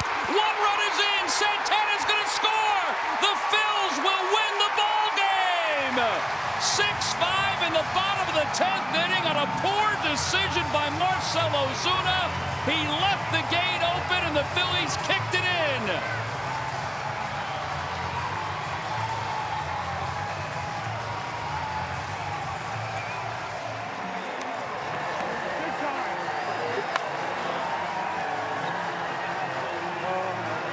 A basket of decisions tonight by both teams. Some went right, a lot went wrong. That was a bad decision by Marcell Ozuna. yeah, a really bad decision, but you know what? We'll take it. Absolutely. You know, Nick Pivetta pitched his tail off in this game tonight. He deserved a better fate than a no decision. But, yeah, a really poor judgment by Marcell Ozuna. But hey, Aaron needed this badly though. He needed something to go right. I mean, that ball was hit. I think Ozuna thought it was going to be hit a little harder than what it was. It was kind of a broken bat. And Ozuna dives for it. And, you know, the cardinal rule is keep it in front of you. Let one tying run score. You can't let the winning run score on a ball that gets past you. I mean, he wasn't even close to that. Wasn't even close. Dusty waving Santana home. He came around from first base, and the Phillies win it 6-5 here in the 10th inning. Well, there were times where I thought she was right, and then I didn't think she was right. Well, she's right. Aaron Altair's down in the field with Greg Murphy. All right, thank you very much, Tom. Well, they call him Stretch, but tonight he is clutch, and he's been clutch a couple times this year. You got to pitch up, and you did not miss it. Were you surprised to see Ozuna die for that? Oh, yeah, it kind of was, because I saw the way the ball was going down. I was like, I really hope he didn't catch this ball, because I knew if he didn't catch it, it'd probably go by him. So, you know, just thankfully he missed it, and we're able to score 2 runs there. I know. You check into this ball game late because Nick takes one off the nose. Hopefully he's okay, but it just goes to show you that it takes it takes 25 guys to win a baseball game sometimes. It is. You know, it's a hard-fought win right there against a really good team. You know, they came back in the 9th against us, but you know, we stayed resilient. They went ahead again in the 10th, but we still thought we could win this game. So, you know, it just proves how resilient our team is, and we never give up. We always fight. We will be remiss if we don't talk about Nick Pivetta and just how good he was tonight. 13 strikeouts, 1 walk in this game. He was dominant, and obviously, you know, he kept this team in it, gave the team a chance to win, and eventually you do it. Definitely, yeah, he was dominant tonight. Probably the best I've ever seen him throw. So his curveball is working real good. Obviously, 13 strikeouts always plays. So, you know, he did a really good job for us tonight, and you know, the bats came around when we needed it in clutch moments. So, just glad to get this win. All right, Aaron, congratulations on the big hit. Guys, back upstairs. All right, Murph, thank you very much. Watch this here. Aaron Altair hoping it would get down to maybe tie the game, and then look at the bench start to react. It was a game winner, a 2-run double that scores Carlos Santana and Rhys Hoskins, and here they come to celebrate. We'll be back to wrap it up right after this.